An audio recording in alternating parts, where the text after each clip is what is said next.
सर्व मान्यवरांना नमस्कार आणि सर्वांचे मनपूर्वक स्वागत. आज आपण सरांकडनं उपग्रह छायाग्रह याविषयी जाणून घेणार आहोत. तर हे छायाग्रह म्हणजे गणितीय बिंदू आहेत आणि या गणितीय बिंदूंचं म्हणजे जे आपले प्राथमिक नऊ ग्रह आहेत त्या नऊ ग्रहांशीच हे उपग्रह जोडलेले आहेत. त्यांच्याप्रमाणेच त्यांचे कारकत्व आहेत. तर त्यांचा जो एकत्रित परिणाम आपल्या जीवनावर होतो त्याचा आढावा आपण घेऊ शकतो या उपग्रहांवर. तर सरांकडनं आपण याविषयी मार्गदर्शन घेऊया. मी सरांनी विनंती करते की त्यांनी आजच्या लेक्चरला सुरुवात करावी. Thank you sir. Thank you madam. धन्यवाद मॅडम. धन्यवाद. धन्यवाद. दिसतंय का बरं? इधर भी गंदा है। मगाशी होतं सर बरोबर. अपने को भी थोड़ा मेंटेन करके रखना पड़ेगा कुछ। हे हे आवाज कोण आहे? त्याला रिमूव्ह करून टाका. येवले मॅडम तुमचा माईक बंद करा. कोण कोण आहे? येवले मॅडम होत्या, केलाय बंद. चालेल सर. यवतमाळचे येवले आहेत का? गल चेवले कोणीतरी, चेवले चेवले. आत. बर. नमस्कार. कुलकर्णी मॅडमना पहिला नमस्कार. त्यांनी स्वागत केलेलं आहे. इत्यादी सर्व आपले आदरणीय आहेत. चव्हाण मॅडम आहेत, दळवी साहेब आहेत, देशमुख मॅडम आहेत, हळदणकर मॅडम आहेत, त्यानंतर कुबल मॅडम आहेत, इत्यादी सर्वांचं स्वागत आहे. त्या ह्याच्यामध्ये आज आपला एक थोडासा वेगळा विषय आहे, म्हणजे लिटिल ॲडव्हान्स आहे, कळलं का? तर कुबल मॅडमना मी पत्रिका पाठवलेल्या आहेत. तर त्या ह्याच्यावरती नवमांश कुंडलीमध्ये हे जे पाहायचं असतं हे कसं पाहायचं याच्याबद्दलचा विषय आज आपण शिकणार आहोत. एक विनंती आहे की कोणीही अभिप्राय देताना तिथे क्लास सोडू नये. आता मी 16 ते 18 लोकांना बाहेर ठेवलेलं आहे, कारण का की हा अपमानास्पद गोष्ट आहे की एखादी गोष्ट तुम्ही ऐकता, सगळं करता आणि नंतर अभिप्राय द्यायला लागल्यानंतर फटाफट फटाफट तेव्हा तुमचं नेट समाप्त होतं, कळलं? तर तसं करू नका. एनिवे मॅडम, सगळ्यांचं स्वागत आहे पुन्हा एकदा. आणि आपल्याला चांगलं शिकायचं आहे. त्या ह्याच्यामध्ये आपल्याला पाहायचं आहे की आजचा जो विषय आहे तो अतिशय भिन्न आहे. तर त्याच ह्याच्यामध्ये छायाग्रहाचाच आहे, पण तरी सुद्धा पुढे जाऊन त्याचं नवमाशामध्ये कसं रूपांतर करावं आणि तो ग्रह नवमाशामध्ये कुठे आलेला आहे का आणि नवमाशामध्ये मुळातला ग्रह कुठे आहे का त्याच्याबद्दल आपण चर्चा करणार आहोत. अकॉर्डिंग टू राशी पहिल्यांदा तारीख लावा मॅडम. हो, लावते सर.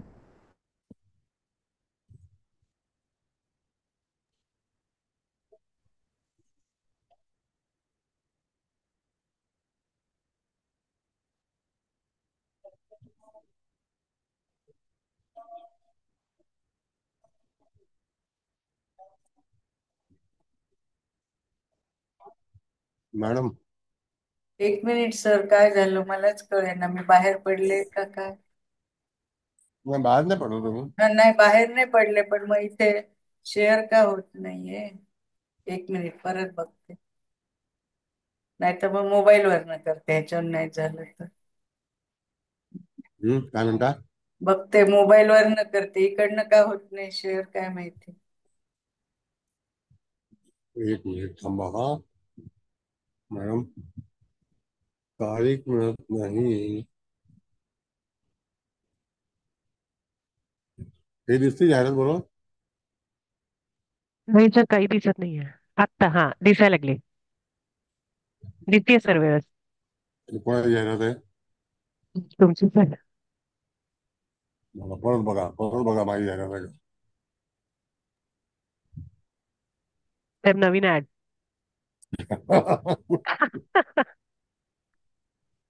कुबल मॅडम, हा लावलंय. बरं, ठीक आहे. बघा, तारीख आहे 7 ऑक्टोबर 1985. पुण्यातला जन्म आहे. सकाळी रात्री 10:41. हा. जातक पुरुष आहे, पुणे. हो. लक्षात आलं? 7 ऑक्टोबर 1985. ओके. नेक्स्ट मॅडम, पत्रिका लावा.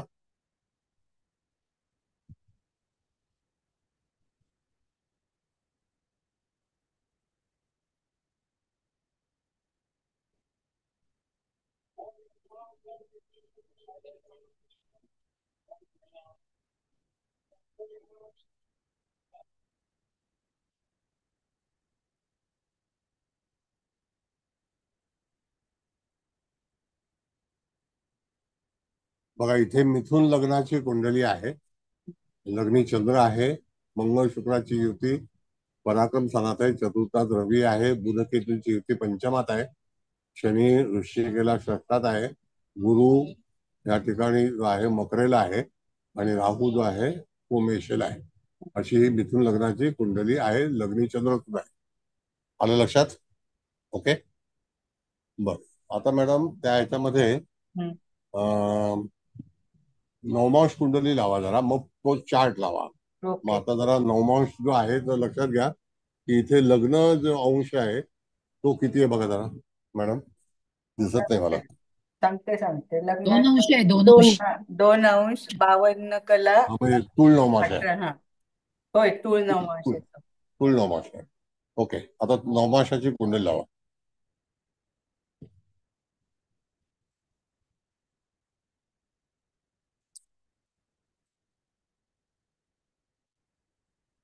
बघा, आता नवमाशाची कुंडली लावल्यानंतर तुम्हाला इथे कळतंय की तूळ राशीमध्ये हा बुधा आहे, बरोबर आहे. होय. आता हा तूळ नवमाश कुठल्याही राशीतला येऊ शकतो, एवढं लक्षात ठेवा. त्याच्यानंतर वृश्चिक नवमांशामध्ये मंगळ शुक्राची युती आहे, ती पण कुठल्या राशीतून आलेली आहे हे पाहायला लागेल आपल्याला. त्यानंतर केतू मीनेला आहे, राहू जो आहे तो कन्येला आहे, राहू मेषेतून कन्येला आलेला आहे आणि तुळेचा तो मीन नवमांशाला आहे. गुरुचंद्राची युती, गुरु हा मकरेला आहे आणि त्याच्यातून वृषभ नवमांश आलेला आहे. म्हणजे त्या ठिकाणी आपण बघितलं तर गुरु हा श्रवण नक्षत्राच्या दुसऱ्या चरणात आहे. कळलं? हे नवमास थोडेसे पाठ करायला पाहिजे. शनी रवीची युती ही त्या कर्क नवमाशामध्ये आहे आणि चंद्र सुद्धा वृषभ नवमाशामध्ये आहे, राहू हा कन्या नवमाशामध्ये आहे. आता ही कुंडली लावण्याच्या मागचं उद्देश काय, तर तुम्ही आता जेव्हा कुंडली पाहणार असाल जातकाची, त्यावेळेला तुम्हाला ही कुंडली मांडून त्याच्यावरती नवमांशामध्ये हा जो छायाग्रह आहे, जे उपग्रह आहेत ते कशा तऱ्हेने फलादेश देतील किंवा त्याच्यामध्ये एखादा ग्रह आहे का याबद्दल आपल्याला विचार करायचा आहे. म्हणजे त्याच्यावरती फलादेश कसा करायचा. तुम्हाला कळलं नसेल तर अवश्य विचारा. कळलंय का नाही कळलंय?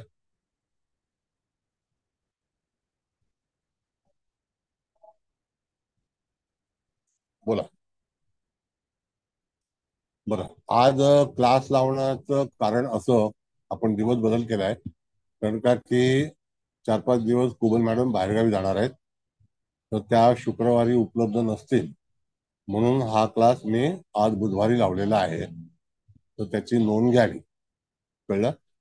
आणि त्या ह्याच्यामध्ये शुक्रवारी आपला सर्वतोबद्दल चक्राचा क्लास होणारच आहे. कळलं? तर पहिल्यांदा मी स्वागत करतोय आपल्या देवेंद्र फडणवीसांचं. त्यांचं पार्टीमध्ये मुख्यमंत्री पदासाठी नाव निश्चित केलेलं आहे आणि अतिशय चांगला हे आलेलं आहे, त्याच्यातून प्रतिसाद आला आहे, म्हणजे त्यांचं नाव जाहीर झालेलं आहे. तर पहिला त्यांना हार्दिक शुभेच्छा. 5 वर्ष पूर्ण सरकार आणि पूर्णपणे मुख्यमंत्री राहो. उद्या शपथविधीला मी जाणार आहे, तर मला आमंत्रण आहे शपथविधीचं, तर त्यांना त्या ठिकाणी हार्दिक शुभेच्छा. आणि त्याच्यातून त्यांचं पुढची 5 वर्ष सतत त्यांनी निवडून यावं आणि आपल्या राज्याचं नेतृत्व करावं अशी आशा बाळगतो. तर पुन्हा एकदा धन्यवाद. सगळ्यांना कबूल आहे का? होय सर, म्हणजे काय. हो सर, हो एक सर. हजार एक हो टक्का सर. कबूल आहे. हो हो सर. सर. खूप छान झालं. हो सर. हो. कबूल सर. आता आता कुंडली काढा. कबूल कबूल कुंडली काढा. बर, आज अतिशय चांगला समाचार आहे की फडणवीसांना आपल्या पूर्णपणे भारतीय जनता पार्टीने नेतेपदाची निवड केलेली आहे आणि अतिशय भाग्य आहे की उद्या ते शपथ घेतील. आणि त्यावेळेला त्या समारंभामध्ये त्यांचं उद्यापासून हातामध्ये चाबूक येईल आणि ते राज्य व्यवस्थितपणे घडवतील, चालवतील आणि अतिशय विद्वान व्यक्तीला, चांगल्या व्यक्तीला त्यांनी हातामध्ये सूत्र दिलेली आहेत. त्याबद्दल मोदीजींचं आणि अमित शहाचं अभिनंदन.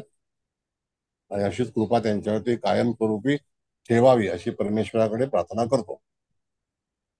तर एवढ्या लहान वयामध्ये एवढं चांगलं कर्तृत्व गाजवणं फार कमी लोकांच्या नशिबामध्ये असतं, तर ते त्यांना प्राप्त झालेलं आहे. त्याबद्दल धन्यवाद.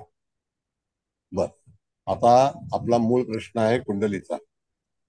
सावकाश क्लास घेऊया, काही चिंता नाही. दुसरा कोणाचा क्लास नाहीये. प्रश्न वगैरे वगैरे ज्या काही तुमच्या समस्या असतील त्याच्यावरती आपण विचार करणार आहोत. बरं मॅडम, आता तो जो चार्ट आहे ना तो लावा. लावते.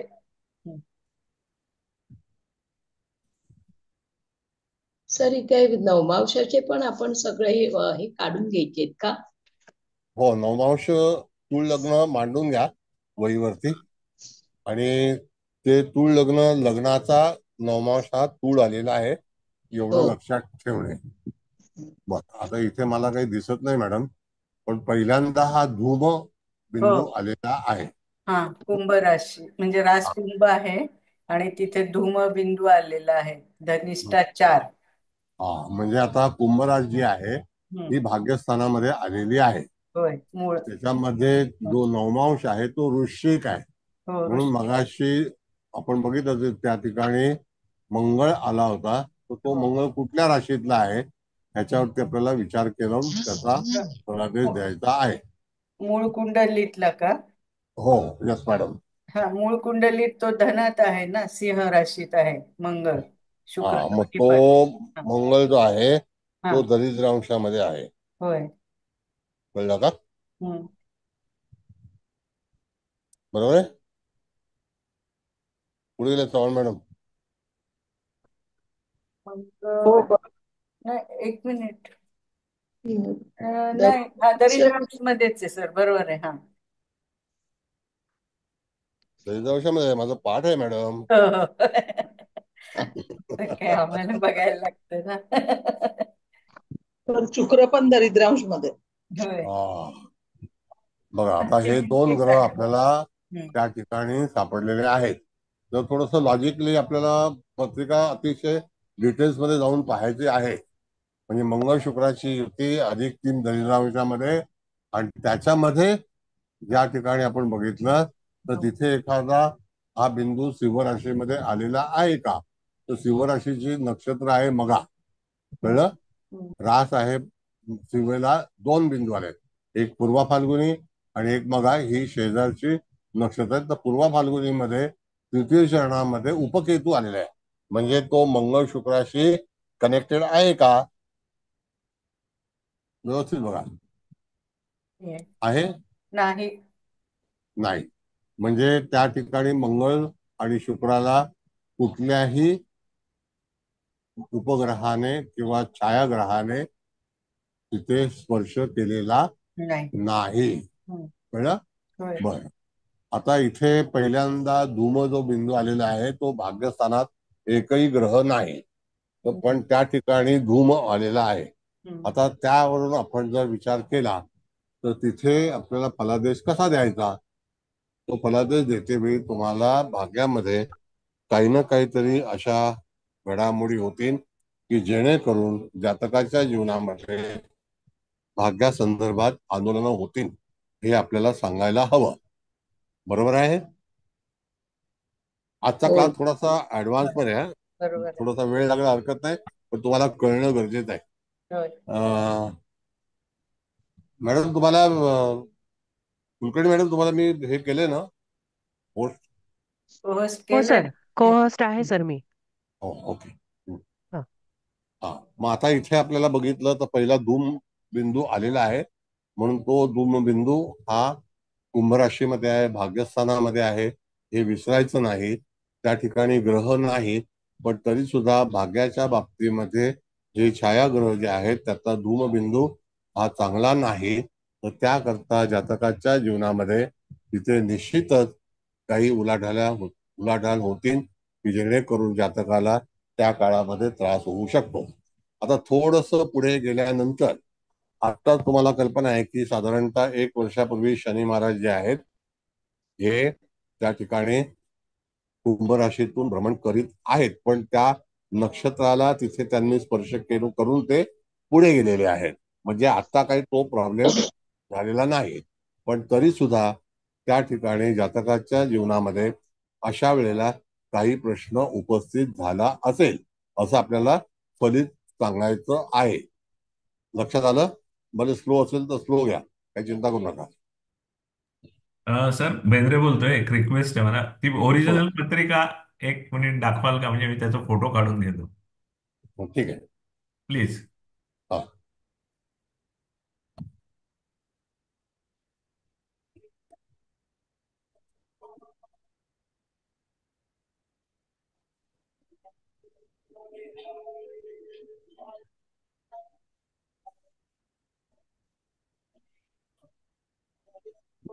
बघा ही ओरिजिनल पत्रिका आहे मिथुन लग्नाची साहेब. हा, एक आणि मिनिट. खूप बराच भाग्यामध्ये आलेलं आहे. लिहून घ्या पाहिजे पत्रिका, वही पेन असेल तर. नाही, फोटोज मोबाईलवर काढतो म्हणजे बघायला सोपं पडतं. ओके ठीक सर, आहे. थँक्यू. थँक्यू.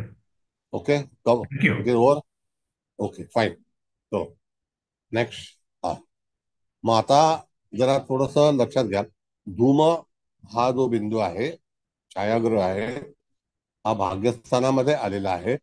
त्यामुळे जातकाच्या जीवनामध्ये ज्या घडामोडी होणार असतील तर इथे एकही ग्रह नसल्यामुळे कुठलाही ग्रह त्या धूमबिंदूच्या क्लचमध्ये आलेला नाही.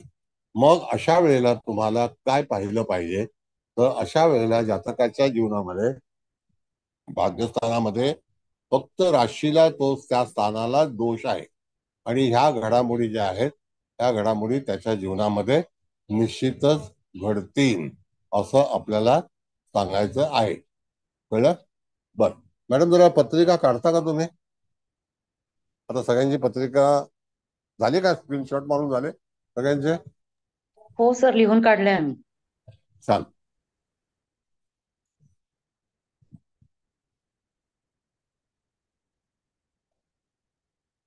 सर 1 मिनिट ठेवा ना, नाही झालं लिहून.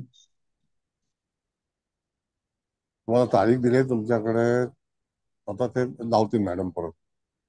ओके, ठीक आहे.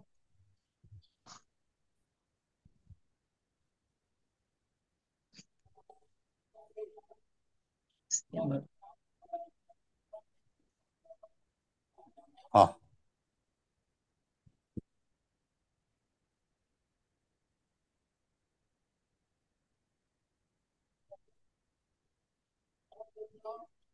आलं लक्षात?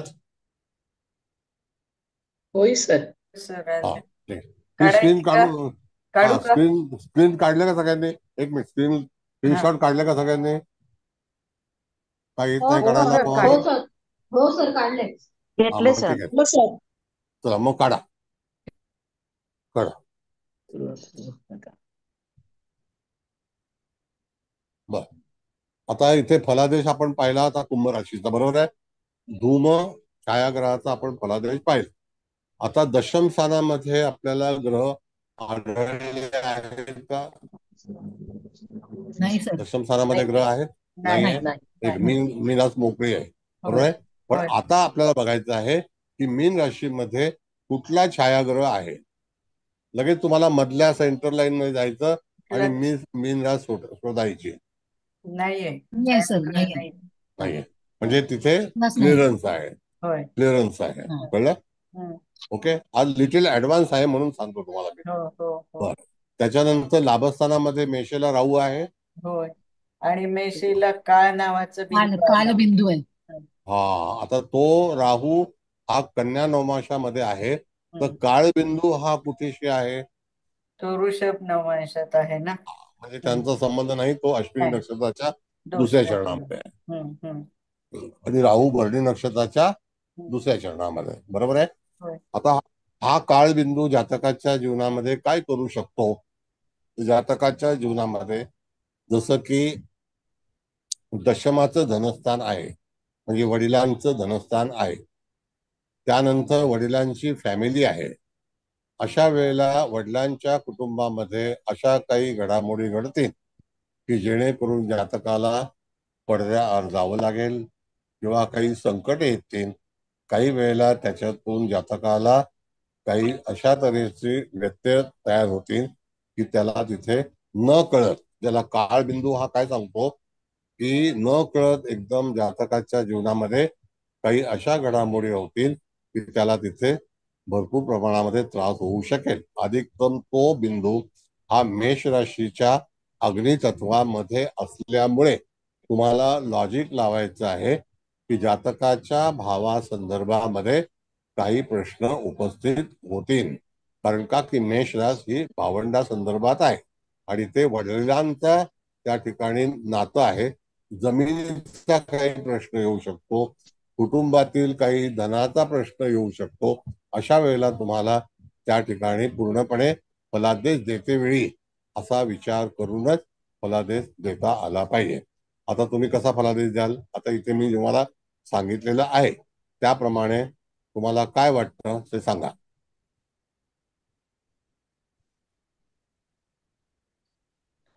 कळणं फार महत्वाचं आहे. हा बोला. बेंद्रे बोलतोय. ते मोठ्या भावासंबंधी येईल का कुठल्याही भावाच्या संबंधी येईल? भावंडांसंदर्भात काळ जो आहे ना, हा, एक तर पहिली गोष्ट बघा, काळ घात करतो, वाईट काळ येतो वाईट नाही काळ. का. हो दुसरी गोष्ट की ते लाभस्थान आहे जातकाचं, हो पण जातकाच्या वडिलांचं धनस्थान आहे. तर हो लाभस्थान आणि आर्थिक जी काही भाग आहे तो त्या ठिकाणी काळबिंदू काय दाखवतो जातकाला, तर अशा वेळेला त्या ठिकाणी जातक हा कदाचित त्रासदायक ठरू शकतो, त्रासामध्ये येऊ शकतो. आणि तो कोणामुळे येऊ शकतो, एक तर तिथे राहू आहे त्या राशीमध्ये, तर त्या ठिकाणी काळबिंदू राहूच्या मध्ये नाहीये पण तो सेपरेट आहे. हा हो. ऋषभ नवमाशामध्ये आणि राहू जो आहे तो कन्या नवमाशामध्ये. जरा स्क्रीन जरा हलवा ती कुलकर्णी मॅडम, ते बोर्ड निघून जाईल. हॅलो. सर त्यांना हेच करू का, रिमूव्हच करू का का काय करू मग, का फक्त नाही हे करू? घेऊन रिमून आहे, तू फक्त हलवत राहायचं. आलेले ओके, क्रॉसवर बटन दाबायचं हो मॅडम. हो हो हो हो हो. गेलं ना मॅडम? नाही. ना सर, आम्हाला नाही दिसत आहे आता. बरं ठीक आहे, हा आम्हाला दिसेल, काढलं मी. हा. मग आता हा बिंदू कुठे आलेला आहे, तर लाभस्थानात आलाय. त्या ठिकाणी जातकाला सांगायला हवं की वाईट काळ हा कुठल्या माध्यमातून येऊ शकतो, कुठल्या वेळेला येऊ शकतो, ते आपण फलित करणार आहोत आता. बरोबर आहे. आता त्या हो. ठिकाणी 12वं स्थान जे आहे हे वृषभ राशीचं आहे. मग आता 12व्या स्थानामध्ये वृषभ रास आहे, तर वृषभ राशीमध्ये रोहिणी नक्षत्र आहे, मृगशीर्ष आहे, कृत्तिका आहे. तर त्या नक्षत्रामध्ये एखादा ग्रह आहे का बघा. दोन दोन बिंदू आले, ग्रह नाहीये. हा. पण पहिला बिंदू मृत्यू आलाय मृगशीर्ष 1 मध्ये, व्यक्तिपात आहे सर. आणि व्यतिपात पण आहे दुसरा. दोन आहेत ना मॅडम? बघा हा, मृत्यू पण आहे. मृत्यू आणि व्यतिपात दोन आले. मग आता मृत्यू आणि व्यतिपात असल्यामुळे त्याला फलादेश कसा सांगायचा, तर ते दशमाचं तृतीय स्थान आहे. दुसरी गोष्ट की त्या जातकाच्या आपल्या जीवनामध्ये जो आपण पाहतो, तर त्या ठिकाणी तो यदा कदाचित प्रवासाचं स्थान आहे, परदेश गमनाचं स्थान आहे. अशा वेळेला त्या जातकाला तिथे एखादी गोष्ट हानिकारक ठरू शकते. आणि 12वं स्थान हे आर्थिक हानीचं स्थान आहे. तर आपल्याला कधी कधी काही कळत नाही, त्याच्यामुळे आर्थिक हानी सुद्धा जातकाच्या जीवनामध्ये होऊ शकते असं आपण सांगायचं. आता व्यतिपात म्हणजे एखाद्या गोष्टीचा पात होणे, म्हणजे नष्ट होणे. कळलं का. पात होणे म्हणजे नष्ट होणे, हा एक भाग आहे. दुसरा जो भाग आहे तो कुठला आहे, तर मृत्यू आहे. तो अतिशय वाईट आहे, तो दंडनीय आहे. म्हणजे त्या ठिकाणी घरामध्ये किंवा त्या व्यक्तीच्या जीवनामध्ये जर आपण पाहिलं, तर तिथे पाहिलं तर ते 12व्या स्थानामध्ये कोणत्या कोणत्या गोष्टी पाहिल्या जातात त्याला सूचना देऊन तुम्ही त्याच्यावरती पूर्णपणे असा फलादेश दिला पाहिजे की 12वं स्थान हे निषिद्ध आहे. त्या निषिद्ध स्थानामध्ये हे ग्रह आलेले आहेत, छायाग्रह. त्याच्यामुळे तिथे जातकाला त्या गोष्टीतून जावं लागेल. आता ते नवमांश जे असतील, त्यांची जी नक्षत्र असतील, तर ती सुद्धा आपल्याला लक्षात ठेवून केली पाहिजे. लक्षात ठेवणं गरजेचं आहे. बरोबर आहे. आता प्रथम स्थानामध्ये चंद्र आहे आणि मिथुन लग्न आहे. आता मिथुन राशीमध्ये आपण पाहिलं तर त्या ठिकाणी मृगशीर्ष नक्षत्र आहे. होय, अर्धप्रहर बिंदू आलाय. हा, कुठला आहे मॅडम? अर्धप्रहर. अर्धप्रहर. अर्धप्रहर. हा. हा, अर्धप्रहर. हम्म. आता अर्धप्रहर हा काही वाईट नाहीये. हम्म. मग त्यावेळेला जातकाला सूचना द्यायचा. मग अर्धप्रहरामध्ये अशा सूचना आहेत, 3 तासाचा अवधी आपल्याला सापडतो. मग ह्या 3 तासामध्ये जातकाने जर एखादं कार्य करायचं असेल तर इथे उदित स्थान जे आहे त्यामध्ये हा बिंदू आलेला असल्यामुळे जातकाने नेहमी उदित काळ हा धरावा. मग तो कुठल्याही लग्नाचा असेल तरी. आणि मिथून असेल तर चांगलीच गोष्ट आहे, त्याचं स्वतःच मिथून लग्न आहे. पण मिथून लग्न दरवेळेला रोजचं सकाळच्याच वेळेला उदित होईल का, हा एक प्रश्न आहे. कळलं का? थोडस लॉजिक लावा. हा पर्टिक्युलर त्या महिन्यामध्ये तिथे उदित लग्न मिथून आलेलं आहे. तर इथे सूर्याला गृहीत धरून, सूर्य हा कोणत्या राशीमध्ये आहे आपला? वृश्चिकेला आहे का धनुला आहे? कन्येला आहे. कन्येला. कन्येला आहे. मग कन्येला असल्यामुळे त्या ठिकाणी तो चतुर्थामध्ये आहे. तर रात्री 12 वाजताच्या दरम्यान जर समजा ते मिथून लग्न उदित होतं तर त्या दरम्यान नेहमी उदित लग्न मिथून होईल, नाही होणार असं नाही. मग अशा वेळेला ती सकाळीच असेल असं नाही. म्हणजे सकाळी तो उदित लग्न सकाळचं आहे ना, ते म्हणजे पूर्व दिशेचं आहे ना. हो, पूर्व दिशेचं आहे. मग त्या ठिकाणी ते मिळेल का, तर त्याचा प्रहर जो आहे तो त्याच्याकडे 8 प्रहर जे आहेत, तर त्या ठिकाणी 3 तासाचा एक प्रहर असल्यामुळे त्यावेळेला जातकाला तुम्ही एखादं कार्य चांगलं काम करायचं असेल तर त्यावेळेला तो प्रहर शोधायला सांगायचा. अशा वेळेला त्या प्रहरामध्ये शुभ ग्रह जर असेल पर्टिक्युलर त्या प्रहरामध्ये, म्हणजे शुक्र, बुध, सूर्य पण चालेल, गुरु, असे जर शुभग्रह असतील, चंद्र, तर जातकाचा प्रथम स्थानामध्ये चंद्रच आलेला आहे. तर अशा वेळेला त्या ठिकाणी जातकाने त्याचा उपयोग करून घ्यावा आणि नंतर त्या प्रहर जो काही बिंदू आलेला आहे छायाग्रहाचा त्याच्यापासून त्याला लाभ मिळतील. आणखी एखादा बिंदू आहे का तिकडे मॅडम? नाही, एकच आहे तेवढा अर्धप्रहर. बर, आता थोडस आपण वेगळ्या तऱ्हेचा भाग विचार करू की गोचरीमध्ये आपल्याला हा फलादेश कसा द्यायचा. तर आता जातकाचा जन्म झालेला आहे त्यावेळेला तिथे राहू आहे, तो मेषेला आहे. तर तो राहू नंतर कुंभेला येईल. त्यावेळेला जातकाचं वय काय असेल तर साधारणतः 4 वर्षाचं 5 वर्षाचं वय असेल पहिल्या वेळेला जेव्हा राहू येईल तेव्हा. बरोबर आहे. 3 3 6 आणि 1 7 वर्षाचं साधारणतः वय आपण तिथे विचार करू. मग त्या दरम्यान तिथे आलेला बिंदू हा कोणता आहे, तर तो बिंदू त्याचा विचार करणं गरजेचं आहे. तो तिथे धूम बिंदू आहे. आलं की नाही लक्षात? कुंभ राशीला धूम आहे. कुठला बिंदू आहे? धूम बिंदू आहे. मग अशा ह्या धूम बिंदूवरून वयाच्या कितव्या वर्षी त्याला एखादा प्रसंग येऊ शकतो. त्याच्या क्वाईट अपोजिट केतू आहे, पण केतूला एखादा बिंदू मिळालेला आहे का तरच त्याचा विचार करायचा, अदरवाईज नाही. बरोबर आहे. केतूला काही नाही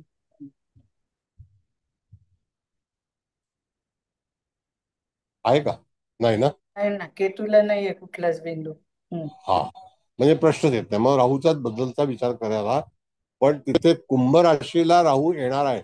वाक्य ऐका परत. केतूच्या समोर सिंहरास आहे, त्याच्यामध्ये 2 ग्रह आहेत, शुक्र आणि मंगळ 2 ग्रह आहेत, पण तिथे छायाग्रह नाही. काय वाटतं बघा? सर परत सांगा. हे सर हे आहे ना सिंह राशीमध्ये मांदी आणि गुल्ली हे 2 हे आहेत उपग्रह. हा, मग ते तसा विचार करायचा ना आपल्याला. म्हणजे त्या ठिकाणी गुलिक आणि केतू पण मांदी आहे सर. आहे. 4 इंद्राच्या पाय 4 आहे. हा, म्हणजे तुम्हाला लक्षात ठेवणं फार गरजेचं आहे. म्हणजे पण तुम्हाला आपण असं तिथे चाललो होतो ना, मग मध्ये कर्क राशीचा यमघंटक राहिला म्हणून मग मी ते सिंहाबद्दल बोलले नव्हते. हा ठीक आहे, हरकत नाही, हरकत नाही, हा नो पण प्रॉब्लेम. मग तो अगोदर घ्यायचा की नाही? आता आपण असं चाललो ना, मिथून झालं मग नाही, आता आता मी राहू हा पहिला हा ठीक आहे क्लॉकवाईज चालेल. येईल हा ना मॅडम, राहू पहिला येईल ना, कळलं चालेल. का? मग गोचरीने त्याला राहूचं वय काय असेल तर त्या वयामध्ये तुम्हाला वय काढून सांगता आलं पाहिजे. आता जर समजा आपण प्रथम स्थानामध्ये चांगला बिंदू आहे तर त्याचा विचार करायचा नाही, तो ऑप्शनल आहे. मग त्याला एखादं काम करण्याच्या वेळेसाठी बरोबर आहे. त्याच्यानंतर इथे सिंह राशीमध्ये 4 बिंदू आलेले आहेत का? होय होय 4 आहेत. हो सर, 4 आहे. मग चाप, 4 बिंदू कुली, आल्यात म्हणजे मांदी येस. आणि उपकेतू एवढे 4 आहेत. हा, मग आता हे 4 बिंदू आल्यात, याचा अर्थ पराक्रम स्थान जे आहे, हे पराक्रम स्थान हे जातकाला हानिकारक ठरेल. हा, हे 2 कोण चांगले वाजवत? बिंदू आहेत ना त्याच्यातले. इंद्रचाप आणि गुलिक चांगला आहे. मांदी आणि उपकेतू हे निगेटिव्ह आहेत. हा हे कोणाचा फोन आलेला आता? काय माहिती बा, कोणाचा आला? नाही सर, कुठला आवाज हा नाहीये. आम्हाला आपल्याला नाही, आणि कुणाचा माईक पण ओपन नाहीये. हो ठीक. हा, मग अशा वेळेला तुम्हाला सिंह राशीकडे तपासलं तुम्ही तर त्या ठिकाणी 4 बिंदू आले, त्यांची नावं काय आहेत बघा. बघा, पहिला इंद्रचाप आहे, मग नंतर दुसरा गुलिक आहे, तिसरा मांदी आहे आणि शेवटचा उपकेतू आहे. बरं. आता उपकेतू वाईट आहे, मांदी सुद्धा वाईट आहे. होय. त्याच्यामध्ये जो इंद्रचाप आहे तो चांगला आहे हम्म आणि गुलिक सुद्धा चांगला आहे, हम्म कळलं का? हम्म मग आता अशा वेळेला 2 बिंदू चांगले आहेत, 2 बिंदू हम्म खराब आहेत, वाईट आहेत. हम्म मग त्यावेळेला तुम्हाला काय विचार केला पाहिजे तर त्यावेळेला तुम्हाला त्या 2 ग्रहांचं चांगलं फळ आणि 2 ग्रहांचं वाईट फळ हे निश्चित केलं पाहिजे. त्यामध्ये शुक्र मंगळाची युती ही सिंह राशीला आहे, तर त्या दरम्यान तिथे तो बिंदू तुम्हाला दर्शवतोय का बघा. आणि मंगळ शुक्रला नाही येते ना. हे कोणाचा फोन वाजला तर लगेच त्याला रिमूव्ह करून टाका, कारण हे कोणाचा तरी नाही फोन होता, वाजत. हो सर. हं. हो सर. बेल होती ती कोणाची तरी. बिलकुल हे करू नका, एक्सक्यूज नाही, नो एक्सक्यूज एट ऑल. हा, बरं, आलं लक्षात. शुक्र आणि मंगळ याला कुठला बिंदू स्पर्श नाही करतोय का? नाही करत आहे. नाही करत आहे. मग त्याचा विचार आपल्याला करायचा नाही. पण तरी सुद्धा इथे 4 जे बिंदू आलेले आहेत, याचा अर्थ सिंह रास ही 2 बिंदूंनी दूषित आहे, 2 बिंदू चांगले आहेत. होय. म्हणजेच काय की त्या ठिकाणी जातकाच्या जीवनामध्ये काही घडामोडी अशा होतील की त्या 2 बिंदूंचं वाईट फळ हे जातकाला पराक्रम स्थानासंदर्भात भोगावं लागेल. आणि 2 ग्रहांचं चांगलं फळ हे सुद्धा पराक्रम स्थानामध्येच आहे. आता ह्या वेळेला विचार करते वेळी जर समजा गोचरीचा ग्रह जे दीर्घ काळातले ग्रह आहेत ते जेव्हा जातील तिथून, तर त्यावेळेला आता गुरु हा कालांतराने 3 वर्षानंतर तिथे येणार आहे, किंवा 2 वर्षानंतर, 3 वर्षानंतर. त्यावेळेला कदाचित जातकाला चांगलं फलित देईल, पण त्याच्यानंतर सुद्धा वाईट फलित हे निश्चित असेल. आता हे फलित मोजताना तुम्हाला कसं मेजर करायचं आहे, म्हणजे कशी मोजणी करायची आहे, तर त्या ठिकाणी तुम्हाला अकॉर्डिंग टू नवमांश, कुठले नवमांश पहिला येतात, कुठले नवमांश नंतर येतात. सिंह राशीमध्ये एकूण 9 नवमांश आहेत आणि 4 नवमांशामध्ये तुम्हाला ह्या 4 बिंदूंचं तुम्हाला वास्तव्य दिसतंय. बोला. होय ना. इंद्रचापला वृषभ नवमांश आहे, गुलिकला विचक्षण नवमांश म्हणजे मिथुन नवमांश आहे, मांदीला कन्या नवमांश आहे आणि हा उपकेतूला तूळ नवमांश आहे. म्हणजे पूर्वा फाल्गुनी नक्षत्र आणि मघा नक्षत्रामध्ये होय. जेव्हा एखादा ग्रह प्रवेश करेल त्यावेळेला आगमनाला चांगलं फलित आहे आणि निर्गमन जेव्हा होईल त्यावेळेला ते वाईट फळ आपल्याला तिथे सापडेल. होय. मग आता तो ग्रह किती काळ थांबणार असेल त्याच्यावरती त्याचं फलित अवलंबून आहे. ग्रहाची मुवमेंट, ग्रहाची गती ही किती काळ, जसं की एका नवमांशामध्ये एखादा ग्रह किती कालावधीसाठी उपस्थित असतो तर ती जी घटना आहे ती जातकाला त्या दरम्यान तिथे घडू शकते किंवा त्रास देऊ शकते. आलं लक्षात कोणाचं का नाही आलं? आलंय. बाकीच्यांनी सांगा. Yes madam. हो, नाही, समजले मला सर, तर समजले. आलंय, यांना हो वाटतं समजलं सर. बाकीच्यांनी. हो सर चालेल. समजलं सर. समजलं सर. हा, म्हणजे आता आरंभी आगमन आणि निर्गमन ह्याच्यावरती आपण कॉन्सन्ट्रेट करायचं. एखादा ग्रह जेव्हा जात असेल, आता हे कधी करायचं फलादेश द्यायच्या वेळी, तर हे करायचं कधी? जातक काय तुमच्याकडे रोजच्या रोज येणार नाहीये, कळलं का? तर जातक हा कधीतरी तुमच्याकडे येईल, त्यावेळेला त्याची स्थिती पाहून ही पत्रिका जर समजा तुम्ही त्याच्याशी कनेक्ट केली आणि त्यावेळेला जर त्या घटना तुम्हाला त्या कुंडलीमध्ये आढळल्या आणि ते ग्रह सुद्धा गोचरीचे तिथून भ्रमण करीत असतील, तर त्यावेळेला तसा तुम्हाला फलादेश द्यायला हवा. आता जर समजा 3 वर्षानंतर गुरु महाराज जे आहेत ते सिंह राशीला येतील, त्यावेळेला त्या ठिकाणी जातकाच्या जीवनामध्ये आरंभी 2 अतिशय चांगले फलादेश मिळतील, पण निर्गमनच्या वेळेला वाईट फलादेश हा निश्चित आहे. आता उपकेतू तिथे असल्यामुळे त्या उपकेतूला जातकाच्या जीवनात निश्चितच काही गोष्टींना त्याला तिथे सामोरं जावं लागेल. आता कुठल्या गोष्टीला सामोरं जावं लागेल? तर एक तर पराक्रम स्थान आहे, सिंह रास आहे. आता ग्रह कोणता आहे त्या ग्रहावरती तुम्हाला पूर्णपणे कॉन्सन्ट्रेट करायचं आहे आणि तो ग्रह जसा असेल त्याप्रमाणे. आता सूर्य, शुक्र, मंगळ चंद्र, आणि हा मंगळ आहे. मग तिथे जे पापग्रह आहेत ते त्या ठिकाणी निश्चितच त्यांच्या गतीनुसार ते तिथे जातकाला त्रास देऊ शकतील. आता शनी काही तिथे येणार नाहीये, बरोबर आहे, गुरुच येणार आहे. राहू काय येणार नाहीये, बरोबर आहे. हो सर. हो. आता राहू कुंभेला येईल, हम्म. कुठे येईल? का सीमेला येईल? सेवेला कसं राहू आता आता येईल ना? येईल. कुंभेला कुंभेत येणार. कुंभेला कुंभेत येणार येणार ना? तो. हम्म. हा, मग येणार ना.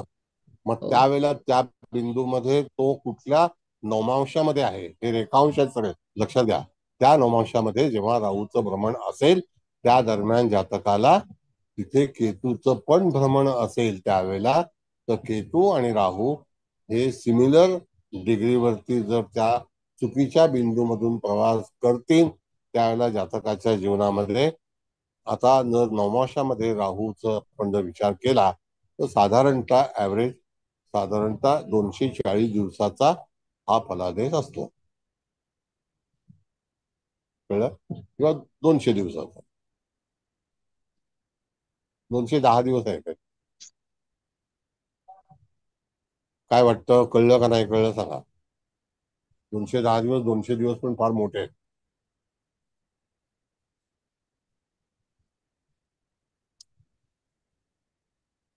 एका पण सर राशीमध्ये राहू, बोला बोला. हा फलादेश आपण पराक्रम स्थानाच्या दृष्टीने पाहिजे की नवमाशातल्या व्ययाच्या दृष्टीने पाहिजे? नाही नाही मॅडम, फलादेश देते वेळी नवमांशाच्या स्लॉट मध्ये जो उपकेतू आलेला आहे हा, होय. तो हानिकारक आहे ना. हा, बरोबर. मग त्यावेळेला तिथे तो त्याचा फलादेश उपकेतूच्या माध्यमातून द्यायचा आहे. हा, मग तो तुळ नवमाशामध्ये आहे, म्हणजे पूर्वा फाल्गुनी नक्षत्राच्या 3ऱ्या चरणामध्ये आहे.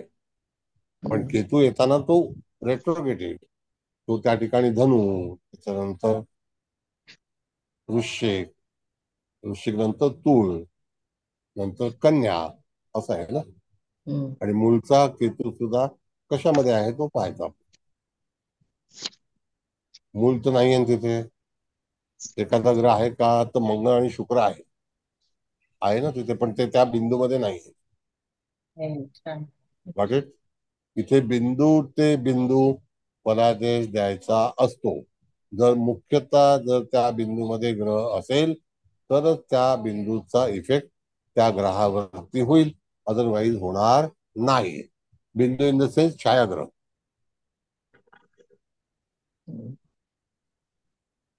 लेंद्रे साहेब, कुठपर्यंत पोझिशन?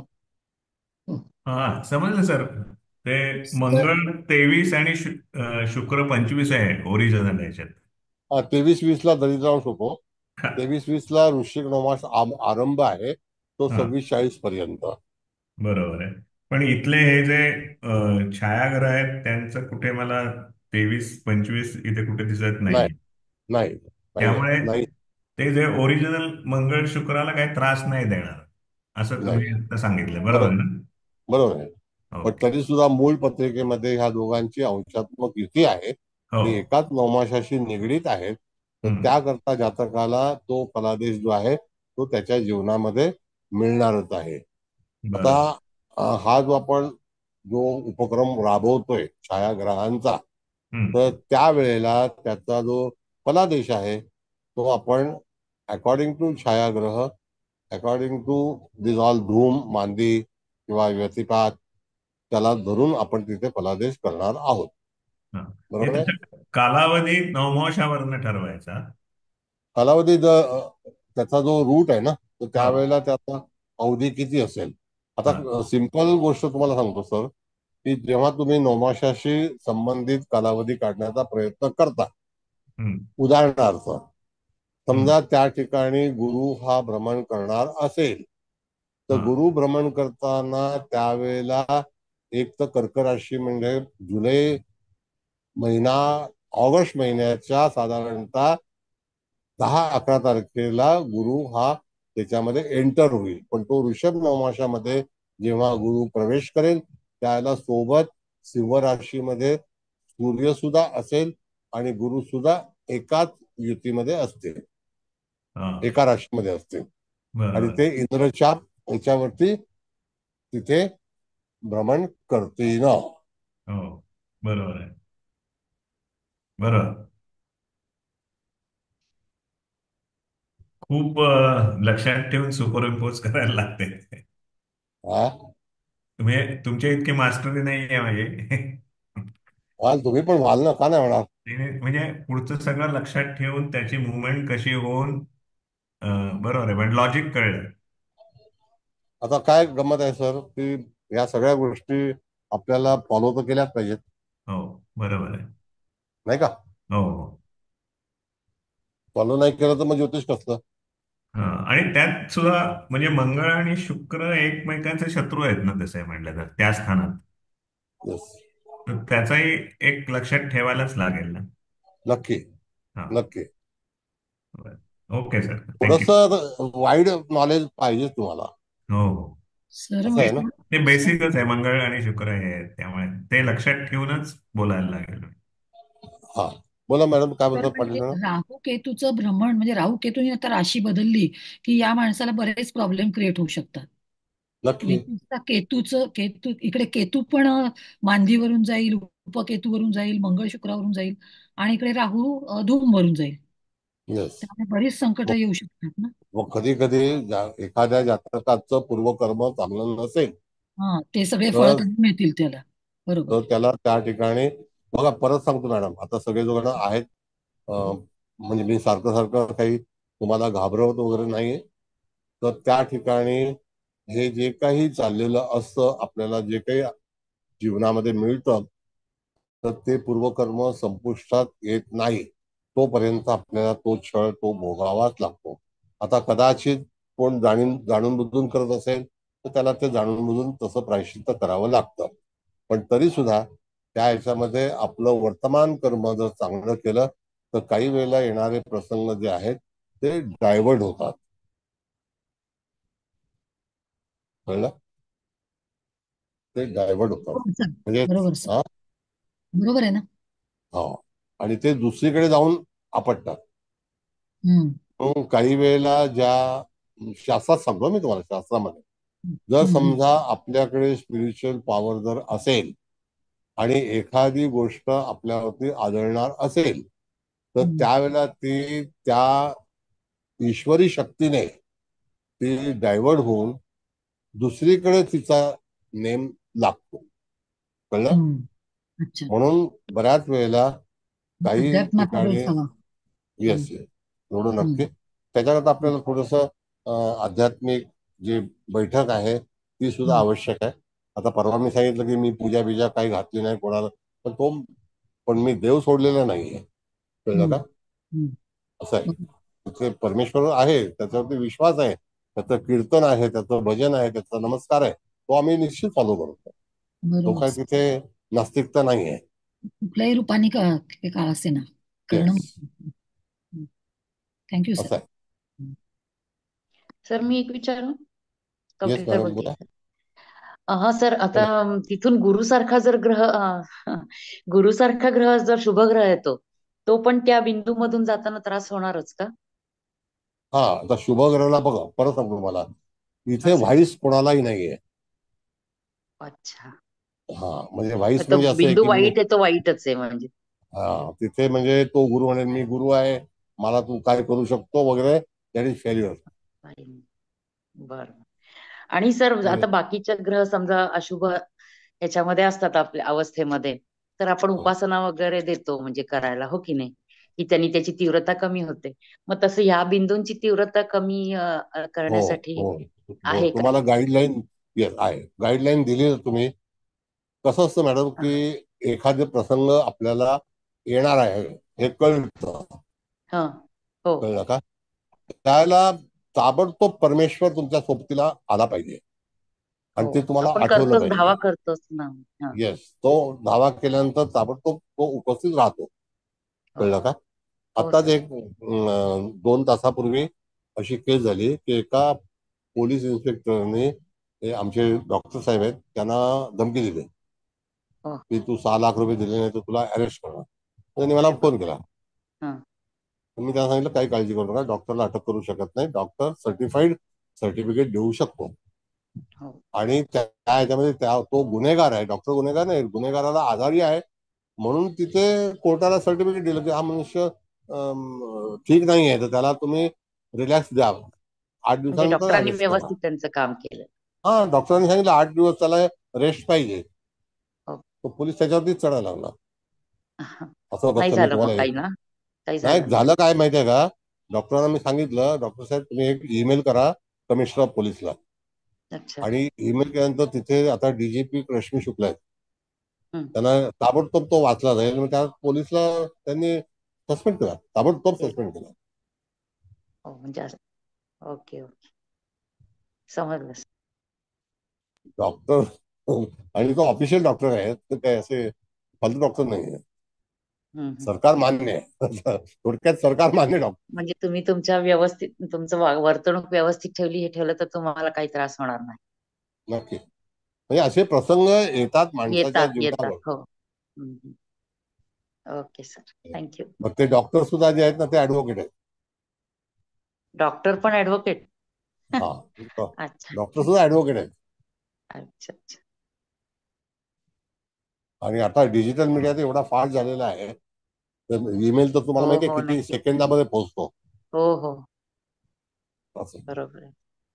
एनिवे, आता हे तृतीय स्थान जातकाच्या जीवनामध्ये निश्चितच त्या ठिकाणी जेव्हा बरेचसे ग्रह एकत्रित होतील तर त्या दरम्यान तो मग कालावधी 1 महिन्याचा असो, 1 वर्षाचा असो, 1.5 वर्षाचा असो.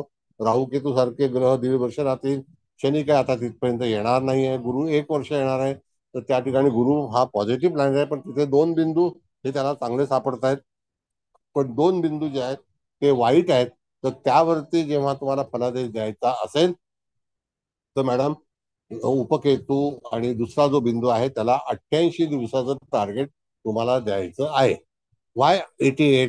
कारण का की 42 डेज, अबाउट 42 डेज गुरुचं भ्रमण जे आहे ते त्यावेळेला तिथे रेग्युलर असेल, कारण त्यावेळेला सूर्य सोबत नसणार. आणि अशा वेळेला जेव्हा गुरु सिंह राशीमध्ये वृश्चिक नवमाशामध्ये जाईल त्यावेळेला तो रेट्रोगेट होऊन परत रिस्ट्रोकला येईल, सेकंड स्ट्रोकला. हे थोडस तुम्हाला माहिती असणं आवश्यक आहे. म्हणजे कुठलाही ग्रह, गुरुसारखा कुठलाही नाही, गुरुसारखा ग्रह जेव्हा तो अंतिम म्हणजे शब्द तुम्ही ऐका व्यवस्थित, वाक्य की अंतिम टप्प्यावरती जेव्हा गुरु येतो त्यावेळेला तो रेट्रोगेट होतो आणि तो पुन्हा त्या ह्याच्यामध्ये जाऊन नंतर तो विराजमान होऊन रिस्टार्ट होतो. Got it? हो सर, समज. समजलं? हे सर कॅल्क्युलेशन. हा सर बोला मॅडम. मला 3 स्ट्रोक बसतील का मग याला पण? हा काय म्हणता? 3 स्ट्रोक होतील का त्याचे पण गुरुचे? हो, सेकंड स्ट्रोक तर होणारच ना. रेट्रोगेट झाल्यानंतर बघा, पहिला जेव्हा येणार तो फर्स्ट स्ट्रोक झाला, हा, त्याच्यानंतर तो रेट्रोगेट होणार, तो सेकंड स्ट्रोक झाला, परत मागे येईल. त्याच्यानंतर अगेन हा, अगेन म्हणजे बराच त्याला त्रासाचा काळ आहे तो. हे ग्रहांची जी स्थिती आहे ना, हे खगोल आहे, हे तुम्हाला माहिती असणं अत्यंत अत्यंत आवश्यक आहे. त्याच्यामध्ये दुमत आहे का तुमच्या मनामध्ये? नाही सर, एनी नाही डाऊट? नाही सर, नाही कळलं सर. कळलं कळलं. माहिती नाही, सर सात एक्सेल पावडर वगैरे सप्टेंबर माहिती? 2024-25 का 26? आवाज आवाज. सर 7 सप्टेंबर 2027 ला रवी 20 अंशावरती म्हणजे उपकेतू वरून जाणार आहे आणि तिथे शुक्र गुरु पण आहेत, फक्त ते अंशात्मक नाहीयेत. पण मग त्यावेळेला गुरु जेव्हा रेट्रोगेट होईल त्यावेळेला पुन्हा एकदा आणि रवी त्यावेळेला सुद्धा स्ट्रोक बसणारच आहेत म्हणजे हो त्यावेळेला तिथे तर 3 ग्रह तिथे आणि मूळचे हे 2 हो. असे 5 ग्रह त्यावेळेला सिंह राशीत आहेत. येस, असंच आहे. पण मग सर अशा वेळेला सर रवीच्या बाबतीतला आपण काय फलादेश सांगायचा सर? रवी आता बऱ्याच वेळेला तिथे येणार, दरवर्षी तर येणारच, प्रत्येक अंशावरून जाणारच आहे. 4 जे आलेले आहेत उपकेतू त्याच्यावर आहे, पण तो छायाग्रह त्याच्यावरून. रवीचा जो गती आहे ना मॅडम, तर हा, ती 3 दिवस 8 तासाचीच आहे. हो. पण पण तो तिथे 2 4 मायनस फ्लिप बिंदूंवरून येते. जाताना प्रत्येक वेळेला वेगवेगळं फळ देईल ना सर? हो, पण दोन दोन निगेटिव्ह आहेत ना, मग 2 निगेटिव्हला हो, 7 days. हा, बरोबर. 2 निगेटिव्हला 7 days. हो कळलं? हो सर, म्हणजे थोडक्यात 2027 हा काळ त्यांना कठीणच जाणार आहे, 2027 वर्ष.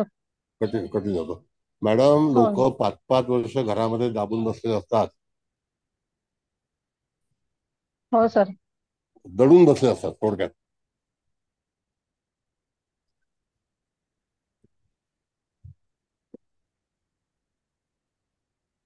बोला. समजलं सर, छान सर. आता उद्या शपथविधी होऊ द्या, जरा होय. आणखी घट्ट नाही. होय सर, नाही छान झालंय खरं, सुंदर म्हणजे चांगला निर्णय घेतलेला आहे. येस, खरोखर होय. हो, हाच आहे. पण सर त्याच्यामुळे भल्या भल्यांची झोप उडाली त्याचं काय?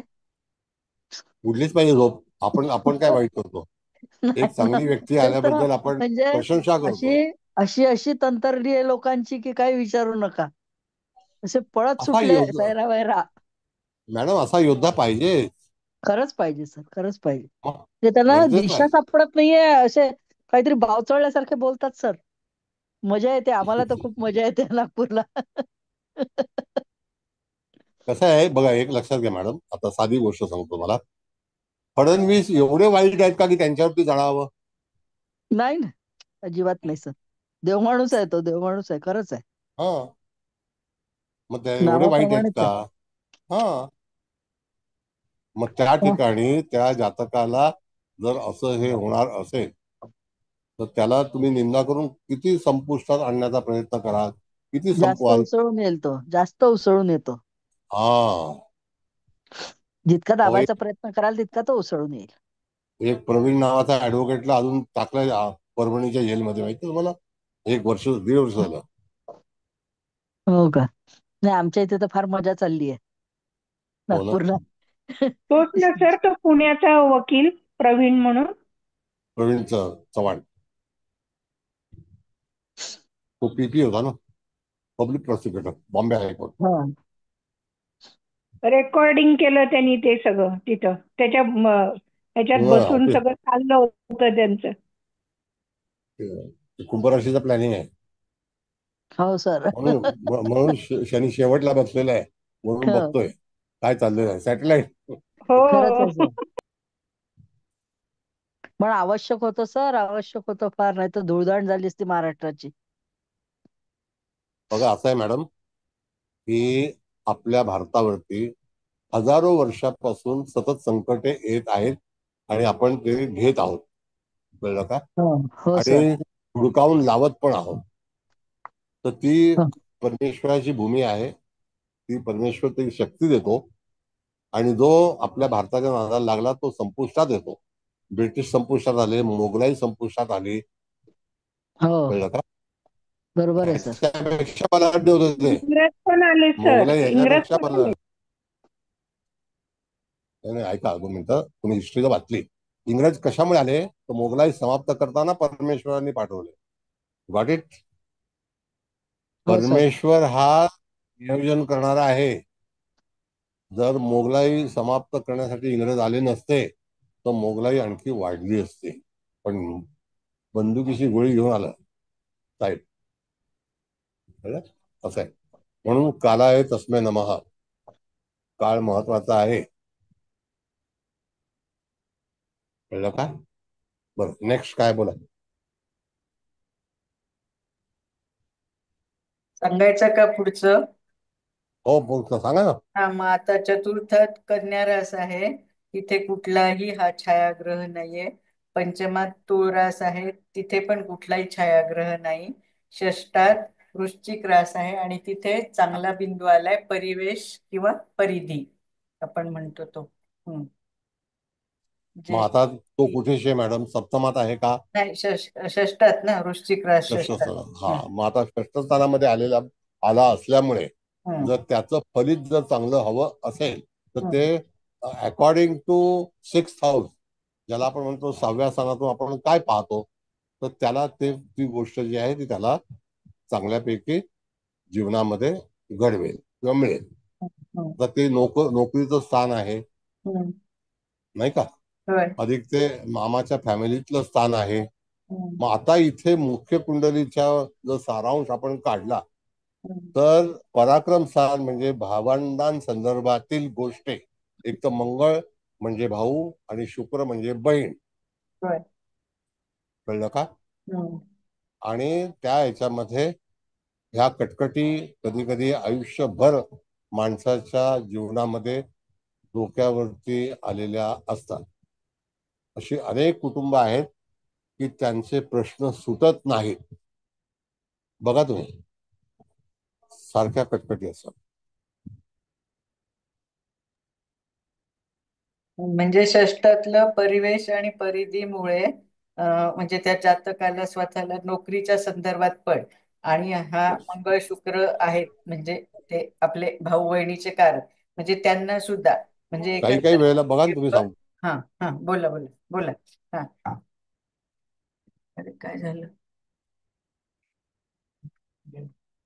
माहिती आहे तुम्हाला हा, होय होय. कशामुळे? पण वॉचमॅनची नोकरी करावीच लागली, हम्म. कळलं? वडिलांचं वय 55 होतं तेव्हा त्याचा जन्म झाला होता मॅडम, हम्म. आणि वडिलांचं वय 92 झालं त्यावेळेला त्याचं लग्न झालं होतं. म्हणजे ही परिस्थिती बघितली तुम्ही तर ती अशीच असते, तुम्ही काही बदल करू शकत नाही. एक वॉचमॅन असणारा मनुष्य हा जेवढ्या हायलाईटला चांगल्यापैकी काम करतो, त्याचा शूल नावाचा सिनेमा आला काय आणि बुकिंग सुरू झालं काय आणि एवढी कामं मिळाली, साऊथ मध्ये तो अतिशय अग्रेसर आहे. मग ह्या ज्या काही गोष्टी असतात त्या आपल्याला फेडाव्याच लागतात. तेव्हा माणसाचं मन, माणसाची बुद्धी अज्ञान असतं आणि त्या अज्ञानामध्ये हे शरीर जे आहे ते कष्ट करत असतं. त्या शरीराला काही कळत नसतं, बुद्धीला काही कळत नसतं, त्याला फक्त राबायचंच असतं. त्याला प्लॅनेटरी पोझिशन म्हणतात. येस सर, बरोबर आहे. चव्हाण मॅडम, तुमचं काय मत आहे याच्यावरती? आम्ही काहीतरी बडबडतोय?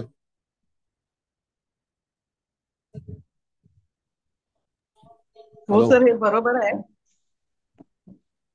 राबावं लागतं. काही काही ना प्लॅनेटरी पोझिशन प्रमाणे काही जणांना राबावंच लागतं.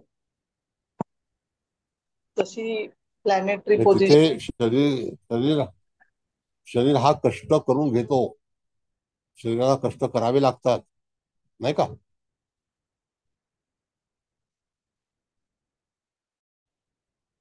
हा भाग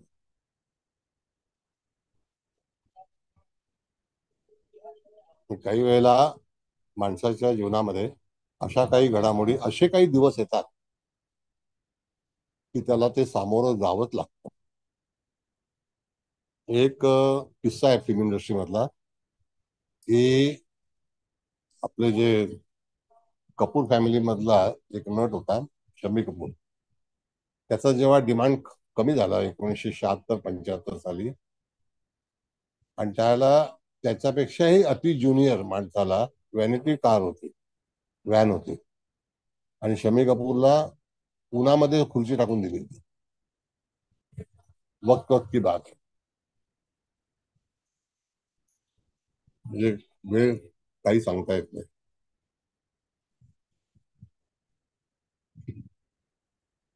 आज शशी कपूरचा वाढदिवस आहे. आली तिथे पोस्ट? होय होय सर, बघितली. हो सर. हो सर, वाचली आहे मी. वाचली? बरं ठीक आहे, चला आता ऍस्ट्रॉलॉजीकडे या. आणखी काय तुमचे विचार, तुमची कल्पना, काय कळलं का नाही कळलं? नवमाश कुंडलीमध्ये तो फिल द बँक तुम्हाला करावाच लागेल. नवमाश कुंडली तुमच्याकडे आहे, ती 12 घरांची आहे, त्याच्यामध्ये नोंद करावी लागेल कुठला हे आहे, तर हाताने लिहा, तसा प्रयत्न करा.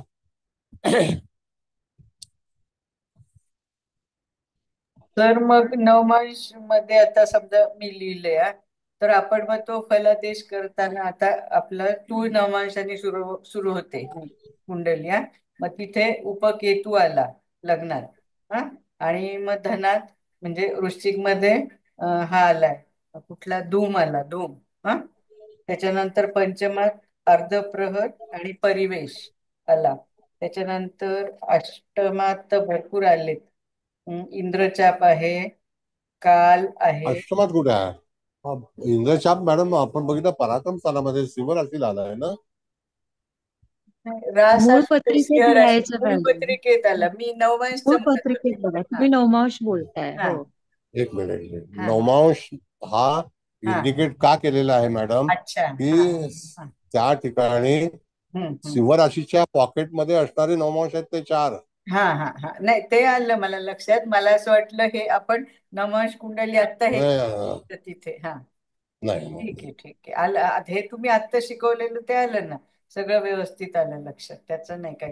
त्याच्यातलं आपलं फक्त एक राहिला होता, म्हणजे कर्क राशीतला आपण नाही घेतला, यमघंटक आलाय तिथे, म्हणजे धनात. यमघंटक. हा धनस्थानात आता यमघंटक सुद्धा हानिकारकच आहे ना. आहे. हो ना, निगेटिव्ह. एकंदरीत बघता ही पत्रिका काही तशी नाहीये. उपग्रह सगळे चांगली नाही आली जास्त. हो ना हो ना हो ना. फक्त त्याच्या क्लच मध्ये आपले म्हणजे ग्रह नाही फारसे आले, पण एकंदरीत बिघडलेलीच आहे. म्हणजे अशा पत्रिका जेव्हा दुर्दैवी पत्रिका आपल्याकडे येतात, दुर्दैवी व्यक्तीच आपल्याकडे येते, आणि तेव्हा त्याला मार्ग पाहिजे असतो, तर तुम्ही कसं सुचवणार त्याला? सांगा, कसं सुचवणार? काही लॉजिक आहे तुमच्याकडे? कृष्ण कालखंड शरणम. काय सर, हा, काय म्हणतात? नवमांशाप्रमाणे कालखंड बघून जेव्हा उपग्रह तिथे असेल त्या घरामध्ये, भावामध्ये, किंवा ग्रहाला लागले, ग्रह त्याच्या क्लच मध्ये असेल, तर आपल्याला तो कालखंड सूचित करता येईल ना. येस, करता येईल. बर, आता दुसरा भाग परत सांगू. आता हे संपले मॅडम सगळे ग्रह? होय, सगळे छायाग्रह झाले आपले शिकवून. ठीक आहे. बर, आता एक ऑप्शन आहे असं, की जर समजा तुम्हाला ग्रह त्याच्यामध्ये इन्क्लूड करायचे नसतील, ऍग्री, मग 11 बिंदू आणि 1 लग्न म्हणजे टोटल झाले 12 झाले की नाही? मग ग्रह क्लब करायचे नाही, फक्त त्या बिंदूंवरतीच तुम्हाला फलादेश द्यायचा असेल तर ते सुद्धा परमिटेड आहे ऍज पर सायन्स.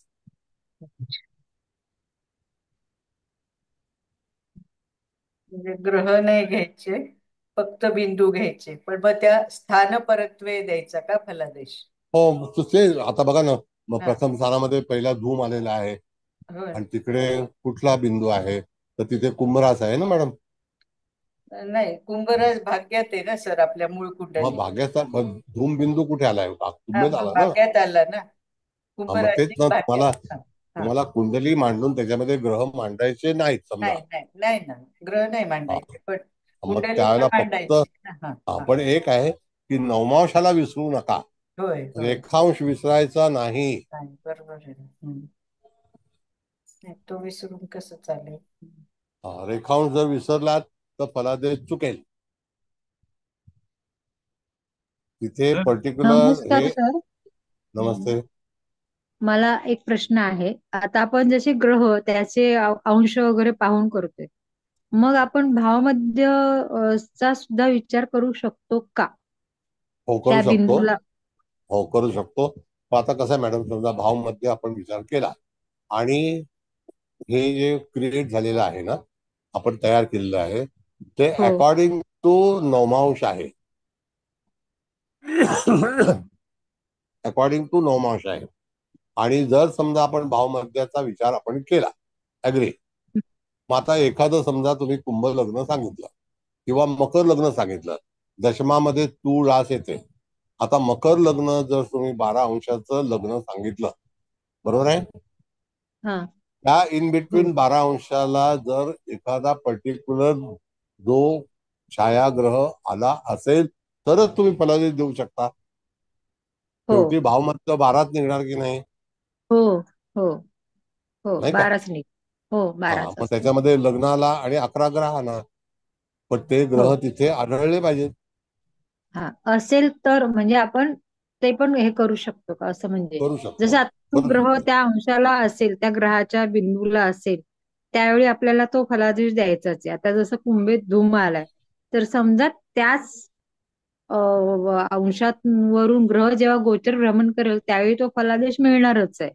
नक्की. त्याचप्रमाणे जर भावमध्याला त्याच अगदी ह्याला जर तो बिंदू आलाच तर मग तो तिथे पण असं तो फल देऊन जाईल, असं मला म्हणजे हे करायचं. बरोबर आहे. आता म्हणून मी मगाशी मॅडम सांगितलं की यदा कदाचित तुम्ही ग्रह न मांडता जर फक्त हो हो बिंदू सर. मांडले तर तुम्हाला हो भावमध्यकडे जाण्याची आवश्यकताच नाही. गरज नाही. हो हो हो सर, मांडलीये मी तशी पत्रिका, त्याच्यातच मांडलीये. मग फक्त त्याला बिंदूंची पण भावमध्ये, वेगळी मांडली नाहीये, मग त्याला फक्त भावमध्य असं काहीच नवमांशच नाही. तुम्हाला हे कराल. म्हणजे हो टेक्निकली तुम्हाला त्याचे अंश लिहिल्यानंतर ऑलरेडी ते तुम्हाला रेडी आहेत.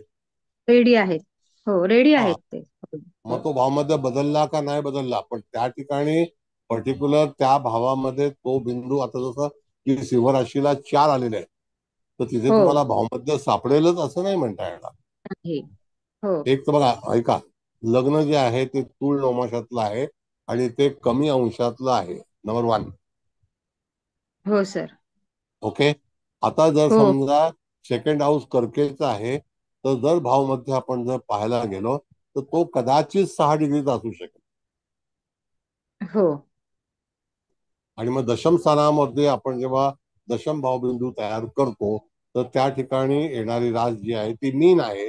तर ती मीन रास जी आहे तर ती पर्टिक्युलर त्या कर्क नवमाशाशीच निगडीत असेल. हो हो कारण पहिल्याच म्हणजे लग्न 2 अंशावरच आहे येस. आणि कर्क नवमाशाने सुरुवात होईल. हो सर. एवढं तरी टेक्निकल साऊंड असायला माणसाला पाहिजे. हो सर, हे बरोबर आहे. हो कळलं. हो तर मला हो विचारायचं हो आहे, हो सर. हो समजलं सर, धन्यवाद.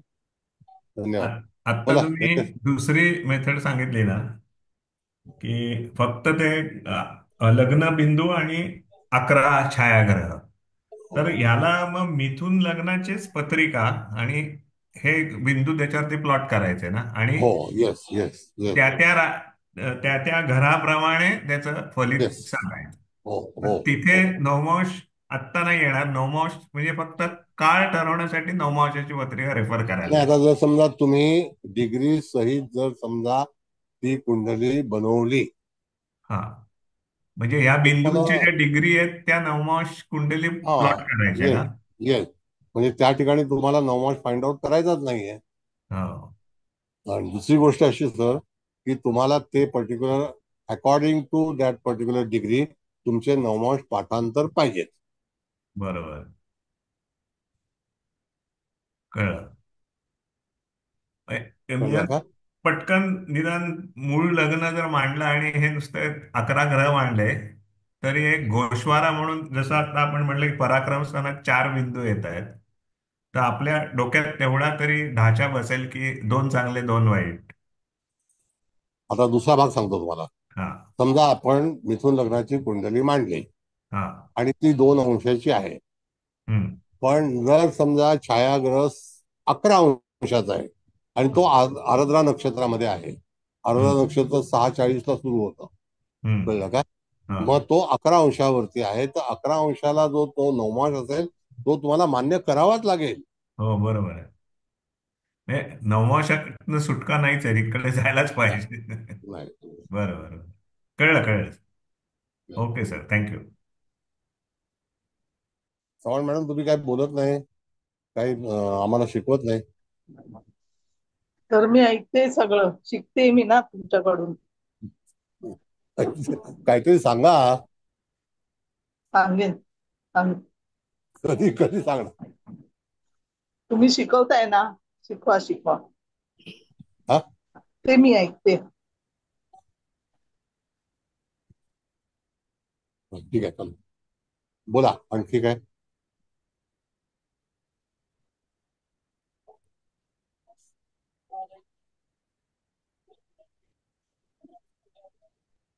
आठले सरांनी हात वर केलाय, हा, विचारा. बोला बोला सर. सर हा आता दोन्ही पद्धतीने अभ्यास करताना स्थिरताऱ्यांचा पण त्याच्यात आपण विचार करू शकतो किंवा कसं काय? नाही, जर समजा तुम्हाला ऑप्शन आहे, जर हा सर. यदा कदाचित तुम्हाला जर जे आपले प्लॅनेट्स आहेत ते जर धरायचे नसतील, तर हो सर. त्यावेळेला तिथे तुम्ही स्थिर तारे जे आहेत त्या स्थिर हा ताऱ्यांचा उपयोग करू शकता. नाही हा करू सर. शकत असं नाही. म्हणजे फक्त हा सर. छायाग्रह पण जर तुमची मास्टरी असेल तर त्याचा पण फलादेश यू कॅन. हा sir. Okay sir. Thank you sir. हा हा. म्हणजे तो पण स्थिरतारांचा पण परमिटेड आहे असं. परमिटेड आहे. येस, इट इज हा सर. परमिटेड आहे. Thank you sir. Thank you.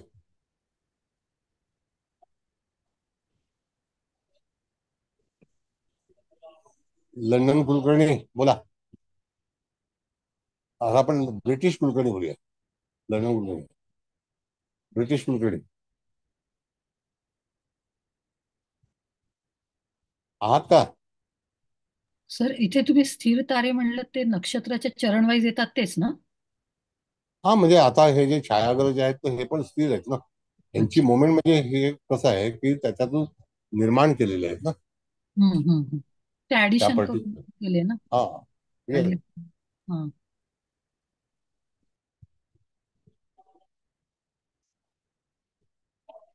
Kulkarni sir नाही मी आहेत का? एक विचारू सर मी एक विचारू हा, बोला. हे छायाग्रह जे आहे हा बिंदू याच्यात आला आहे, भाग्यस्थानामध्ये. नवम स्थानामध्ये आलाय. आणि नवमांश भाग्यस्थान. कुंडली, हा भाग्यस्थान, आणि नवमांश कुंडलीमध्ये कुंभ राशी पंचमात आली आहे. तर मग हा धूमबिंदू आपण पंचमात हे करायचा का, पकडायचा का? नाही नाही नाही नाही, ऐका ऐका सांगतो. जसं हा मॅडम की कुंभ राशीला शिवनवमांश येतो का, हा पहिला भाग.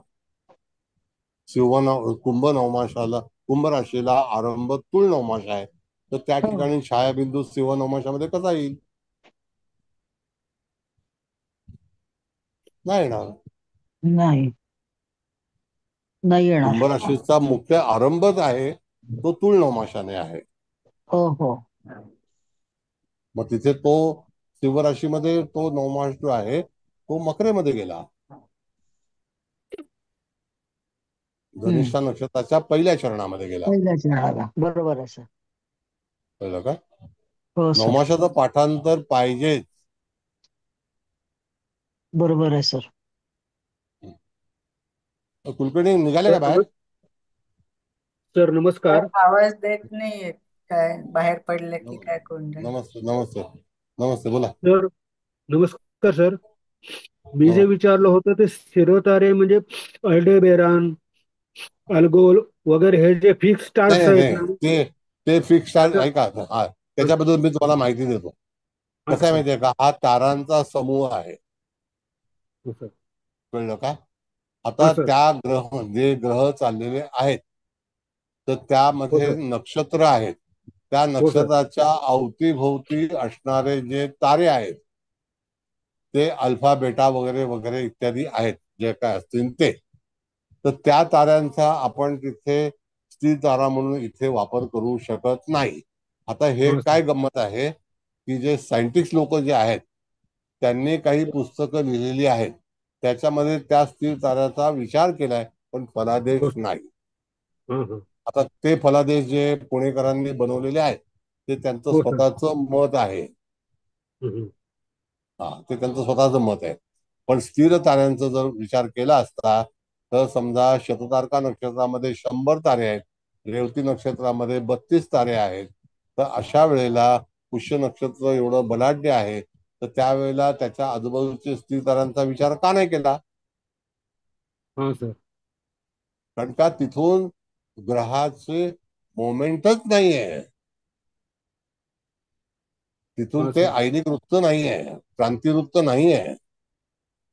कळलं का? हा. कारण हो सर. क्रांतिवृत्ताच्या पलीकडे असणारे जे तारे आहेत. आणि मग काय करायचं, की आता मला सांगा, तर तुमचं माझं वय सारखं आहे साधारण, बरोबर आहे? हो हो.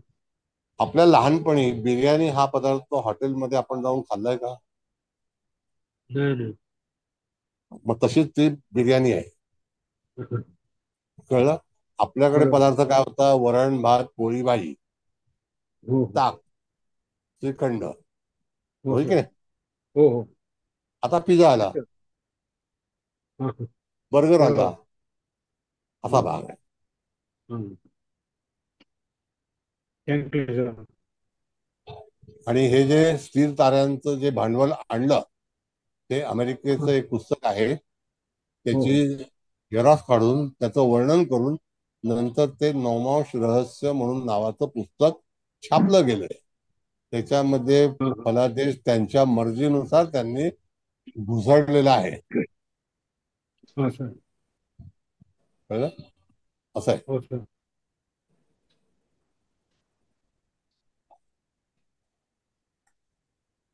बोला. सर प्रश्न विचारू? हा, विचारा. मिसेस तांबे बोलतीये. नमस्कार सर. माझा नमस्ते. प्रश्न जरा वेगळाच आहे.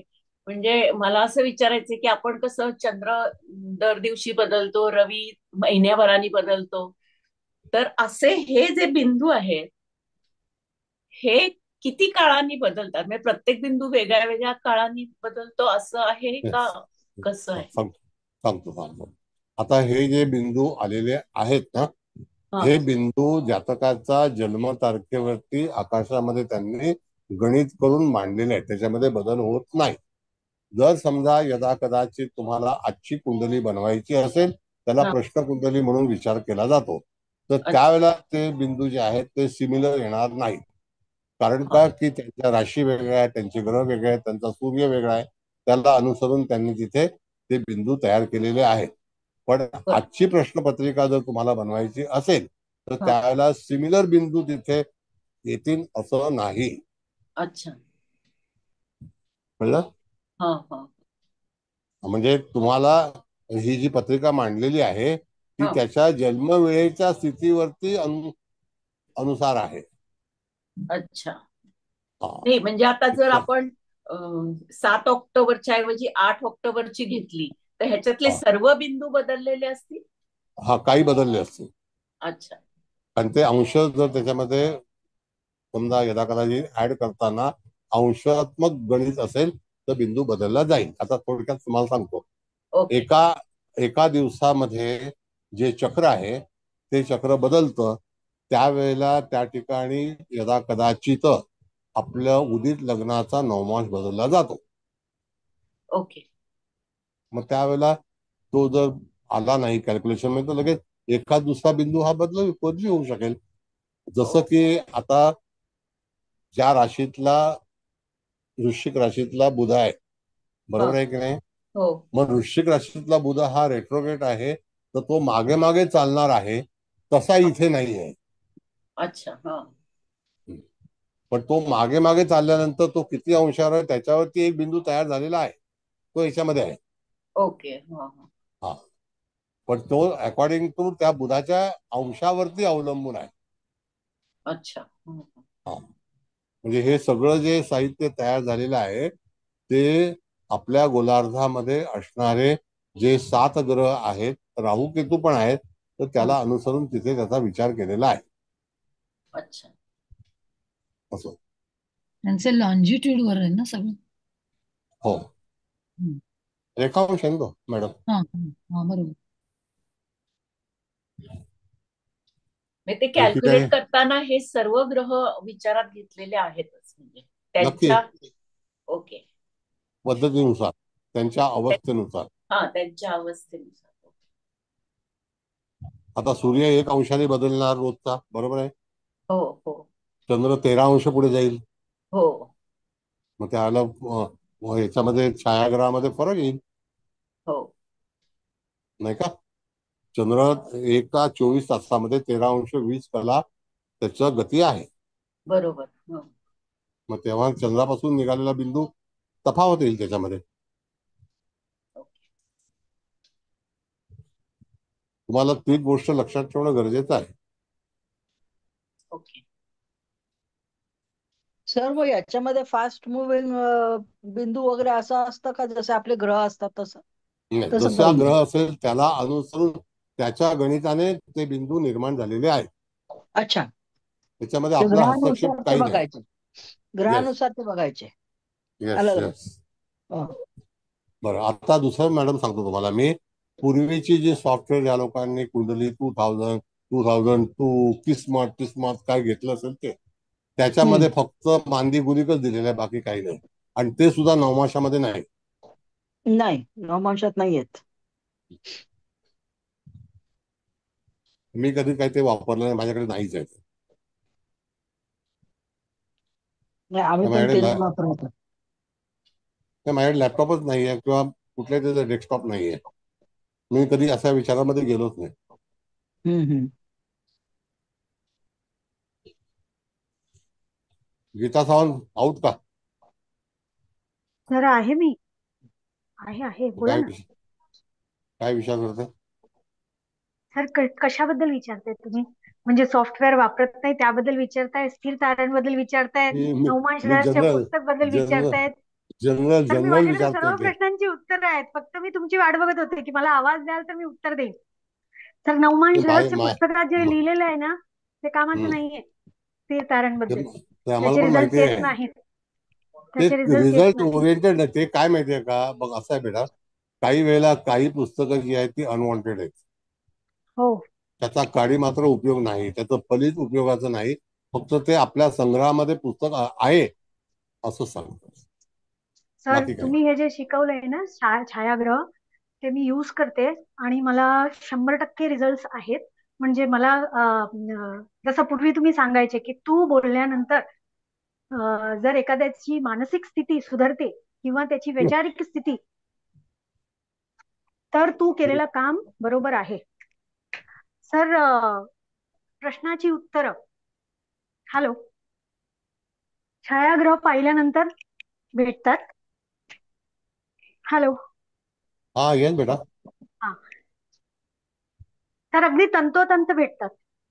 एखादा ग्रह क्लच मध्ये आहे तर त्याचं कारक, भाव परत्वे, आयुष्य तसंच निघतं. सर, तुम्ही म्हणताय की देव आराधना केल्याने रिझल्ट येतो, पण जोपर्यंत त्या व्यक्तीने ते एक्सेप्ट केलं नाही की मला हेच मिळणार आहे, तोपर्यंत त्याच्यामध्ये आता काही ते सुधारणा होत नाही. प्रत्येकाचं ते असं बेटा की त्याचा जो विचार आहे ना तो पर्सनल आहे.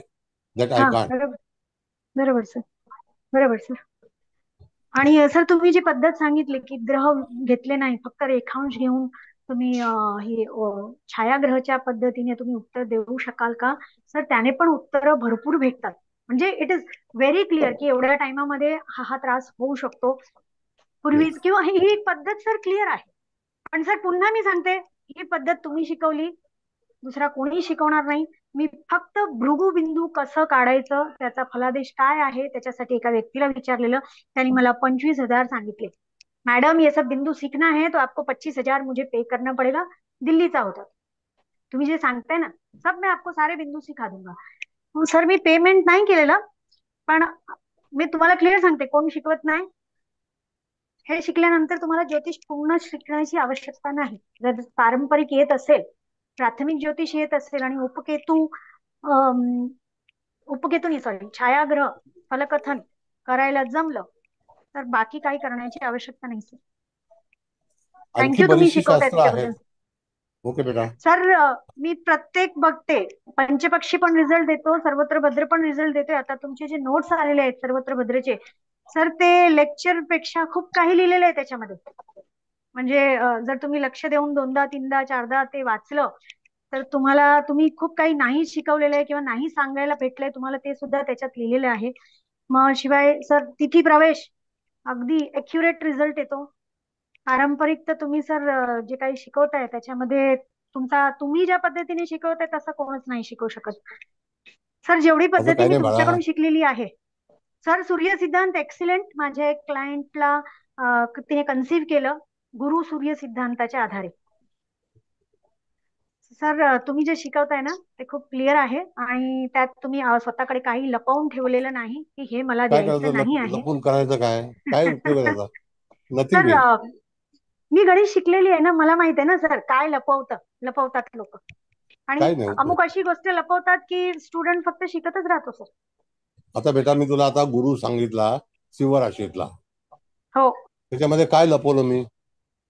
सर तुम्ही नाही काही लपवलं, पण तुम्ही सूर्य सिद्धांत मध्ये गुरुपत्रिका वाचवायला शिकवलेली ना, त्याच्या आधारे एका क्लायंटने माझं कन्सिव्ह म्हणजे तिचं कन्सिव्ह झालेलं आहे. म्हणजे तुम्ही जे ठीक आहे, शिकवलेलं आहे ना सर, बरं. त्याच्या आधारे फलकथन तंतोतंत येतं. Thank you thank you very much. Thank you sir. Okay बेटा. Okay okay. चव्हाण मॅडम, तुम्ही अभिप्राय द्या. आता सुट्टी घ्यायची आहे. हो सर, नेहमीप्रमाणे छान झाला क्लास आणि तंतोतंत हे जुळतं पण व्यवस्थित. आणि धूमबिंदू वगैरे जे काही आहेत ते मॅच पण होतात. आता धूमबिंदूला जे आहे ते कुंभेचा जो आहे तिकडे शुक्र येणार आहे 1, 2, 3 जानेवारीला. तर शुक्र या बिंदूवर धनिष्ठा चतुर्थ चरणामध्ये येणार आहे. तर धूमबिंदू हा भाग्यामध्ये आलेला आहे, त्याच्यामध्ये उलाढाली होती. आणि नोव्हेंबर 2023ला या बिंदूवर शनी होता.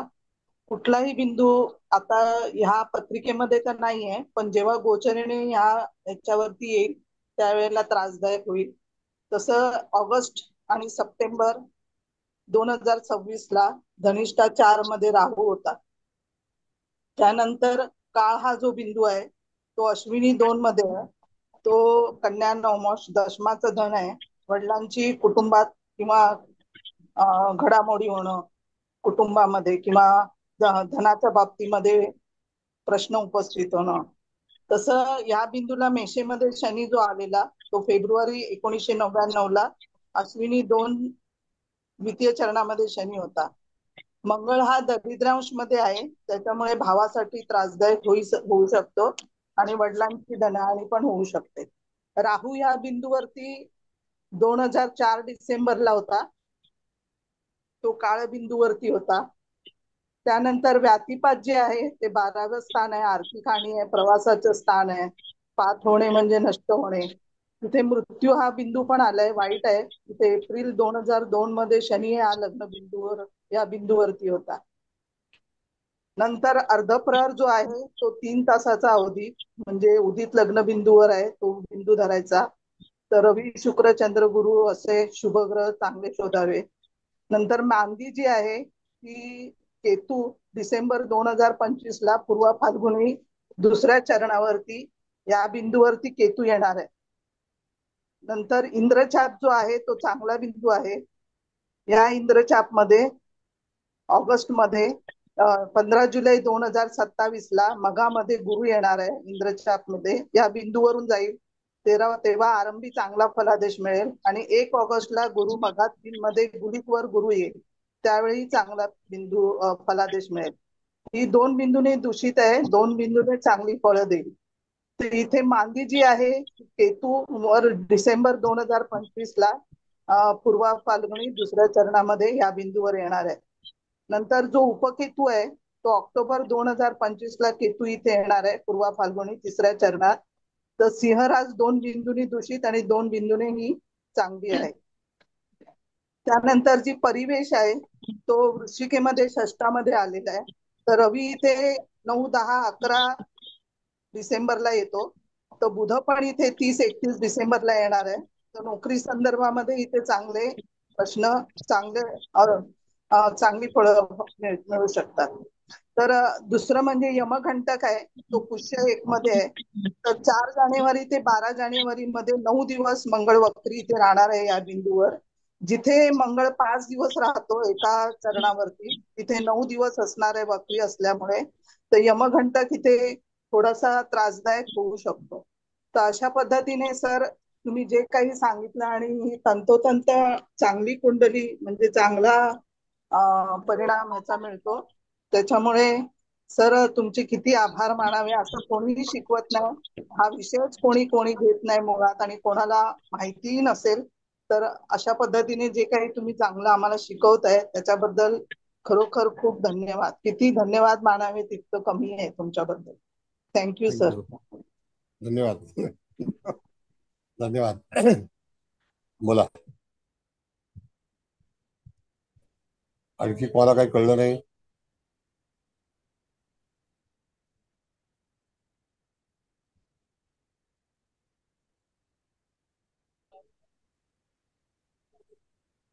कोणाला कळलं नाही असं काय आहे का? नाही सर, समजलंय, छान समजलं. हळदणकर मॅडम बोला, काय बोलणार असलात तर. तुमचा आवाज प्लीज खराब आजचा आहे. दिवस मला एक्सक्यूज करा, कारण मला आत्ताची पत्रिका खूप चांगली कळलीये आणि गीता मॅडमनी तर इतकी डिटेल मध्ये त्याचे पुढचे हे पण सांगितले, तर त्यामुळे पत्रिका कळलीये. पण थोडं एक्सप्लेन करताना माझं चिंतन कमी पडेल आज, असं मला वाटतंय. कारण मधले 2 नेमके मध्ये हेच गेलेले आहेत, त्यातला एक मी खूप चांगल्या पद्धतीने अभ्यासलाय. पण प्लीज आज मला एक्सक्यूज करा आणि आपल्या कुबल मॅडम आजचं बोलतील समारोपाचं. बरं. आणखी आणि पुरुष मंडळीमध्ये कोणाला काय बोलायचं आहे?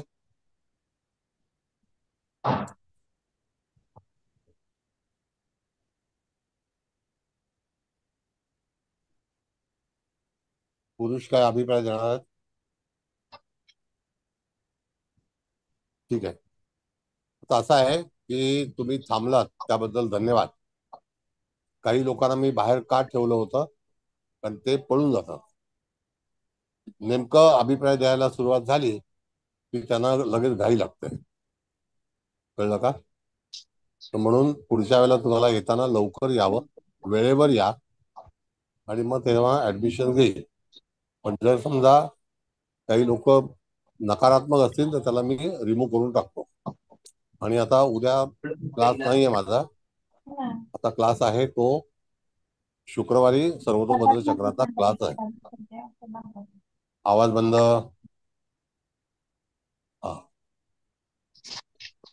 बोला, आणखी काय बोलायचं आहे तुम्हाला? सर शुक्रवारी मी लेट जॉईन करेल, द्वारकाला असेल मी. नेट नाही लागला तर दुसरा मोबाईल नाही करणार. तुम्ही आता पण मोबाईल मध्ये मुव्हिंग मध्ये आहात का? हा सर. आता पण ट्रेन मध्येच आहात का म्हटलं? नाही नाही, आता बसलीये घरी, उद्या बसणार ट्रेन मध्ये. मगाशी तुम्ही बोला ट्रेन मध्ये आहे अहमदाबादला. नाही, शुक्रवारीला ठीक आहे. शुक्रवारीला द्वारकाला, जामनगरला जाते ना. बोला, कोण बोलताय? सर याचं रेकॉर्डिंग आपण देणार नाही सांगितलं होतं. Not available. बर. कारण इतके सुंदर पॉइंट आहेत की ते परत परत ऐकायला पाहिजेत. काय आता अटेंडन्स केला तर साहेब तुम्हाला लक्षात येईल ना. हो, अटेंड केलेले आहेत, पण ते इतक्या स्पीडनी मला लिहिता येत नाहीयेत. लिहायचं काय झालं आता जास्तीत जास्त आपली समजून मेमरी घ्यायचं. असायची. हा, बर समजून घ्यायचं. बरोबर. दुसरी गोष्ट अशी की आणखी मी व्याख्यान देईल हम्म. त्याला तुम्हाला आणखी अनुभव येईल. बरोबर. नाही पण हा विषय म्हणजे अगदी मेस्मरायझिंग आहे, म्हणजे हे काय युनिक आहे. युनिक. कधी म्हणजे मी असं हे ऐकलेलंच नाही. तर तुम्ही नेहमीच युनिक विषय शिकवता आम्हाला. आता काय करणार मॅडम, असा एक ठेवून पण काय करायचं सांगा. हो, हटके बरोबर हटके आहे. हटके शिकवता सर. ते शिकवतात. नाही, आता माहिती आहे म्हणून आपण शिकवतो ना, माहिती नसेल तर आपण कसं शिकवणार, काहीच येत नाही. मग लोक काय माहितीये का, आम्ही नवमा शिकायला गेलो ना, तर ही गोष्ट आहे साधारणतः 79 ते 80 सालातली. मी असे फटाफट नवमा सांगायचो, तर लगेच हे सगळे विद्यार्थी वगैरे होते म्हणाले, काय शहाणपण आहे. अरे म्हटलं, त्यांनी चार्ट लिहिलाय, तो नवमा सांगायला किती वेळ लागतो. तेव्हापासून आमचे नवमाट पाठ आहेत, त्यात काय मास्टरी नाही आहे, अभ्यास केलाय. आणि तुम्ही सुद्धा असं हुशार व्हावं म्हणून हा प्रयत्न आहे, बाकी काय. जर समजा मला हे येतंय, मला ते येतंय, मला ते येतंय, दाखव ना. हो सर, तुम्ही तो नवमांशाचा चार्ट टाकलाय, हा, चांगलाय. नाही, दाखव ना, तुला काय येतं दाखव. नुसतं काय वल्गना करायची. आता मुख्यमंत्री जातील तेव्हा बघा, दाखवतील एकेकाला. तर मला असं विचारायचं आहे, आता हे मुख्यमंत्र्यांच्या शपथविधीचा मुहूर्त वगैरे आहे ना, ते हे सगळे टेक्निक्स वापरून काढतात का ते?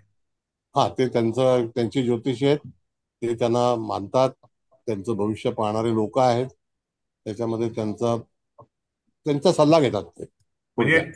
हे आत्ता तुम्ही जे शिकवतात की काही काही अर्धभ्रहर किंवा हे, तर ते त्याचा नक्की वापर करत असतील ना, म्हणजे ते नाही, ज्योतिष. प्रत्येकाचं जे हे आलं, हे आहे ना, ज्याला आम्ही हिंदीमध्ये तरीका म्हणतो, तर ती तरीका वेगळी आहे. म्हणजे त्यांचं त्याचं सॉफ्टवेअर वेगळं आहे. नियम वेगळे आहेत. आता नियम काय वेगळे. माहिती आहे, हा, आता जसं की उद्या हं. अनेक संत येणार आहेत, हो अनेक महंत येणार आहेत हो. उद्या, त्यांच्यासाठी खास बैठक आहे. हम्म. आता त्या संतांची, जसं की एकदा अटलजी जेव्हा भारतीय जनता पार्टी जेव्हा जन्माला आली, त्या दिवशी शिवाजी पार्कला मिटिंग होती, हम्म. आणि त्यावेळेला एक संत, महान संत आले होते गुजरात मधून. हम्म. तर त्यावेळेला अटलजी म्हणाले की मी आज सभेला नाही आलो, मी ह्या संतांचं दर्शन घ्यायला आलो. हम्म. आणि ते संत शेवटपर्यंत फक्त मुगाची खिचडी, ते पण स्वतः बनवून खायचे, त्याच्या व्यतिरिक्त त्यांचं ग्रहण काहीच नव्हतं.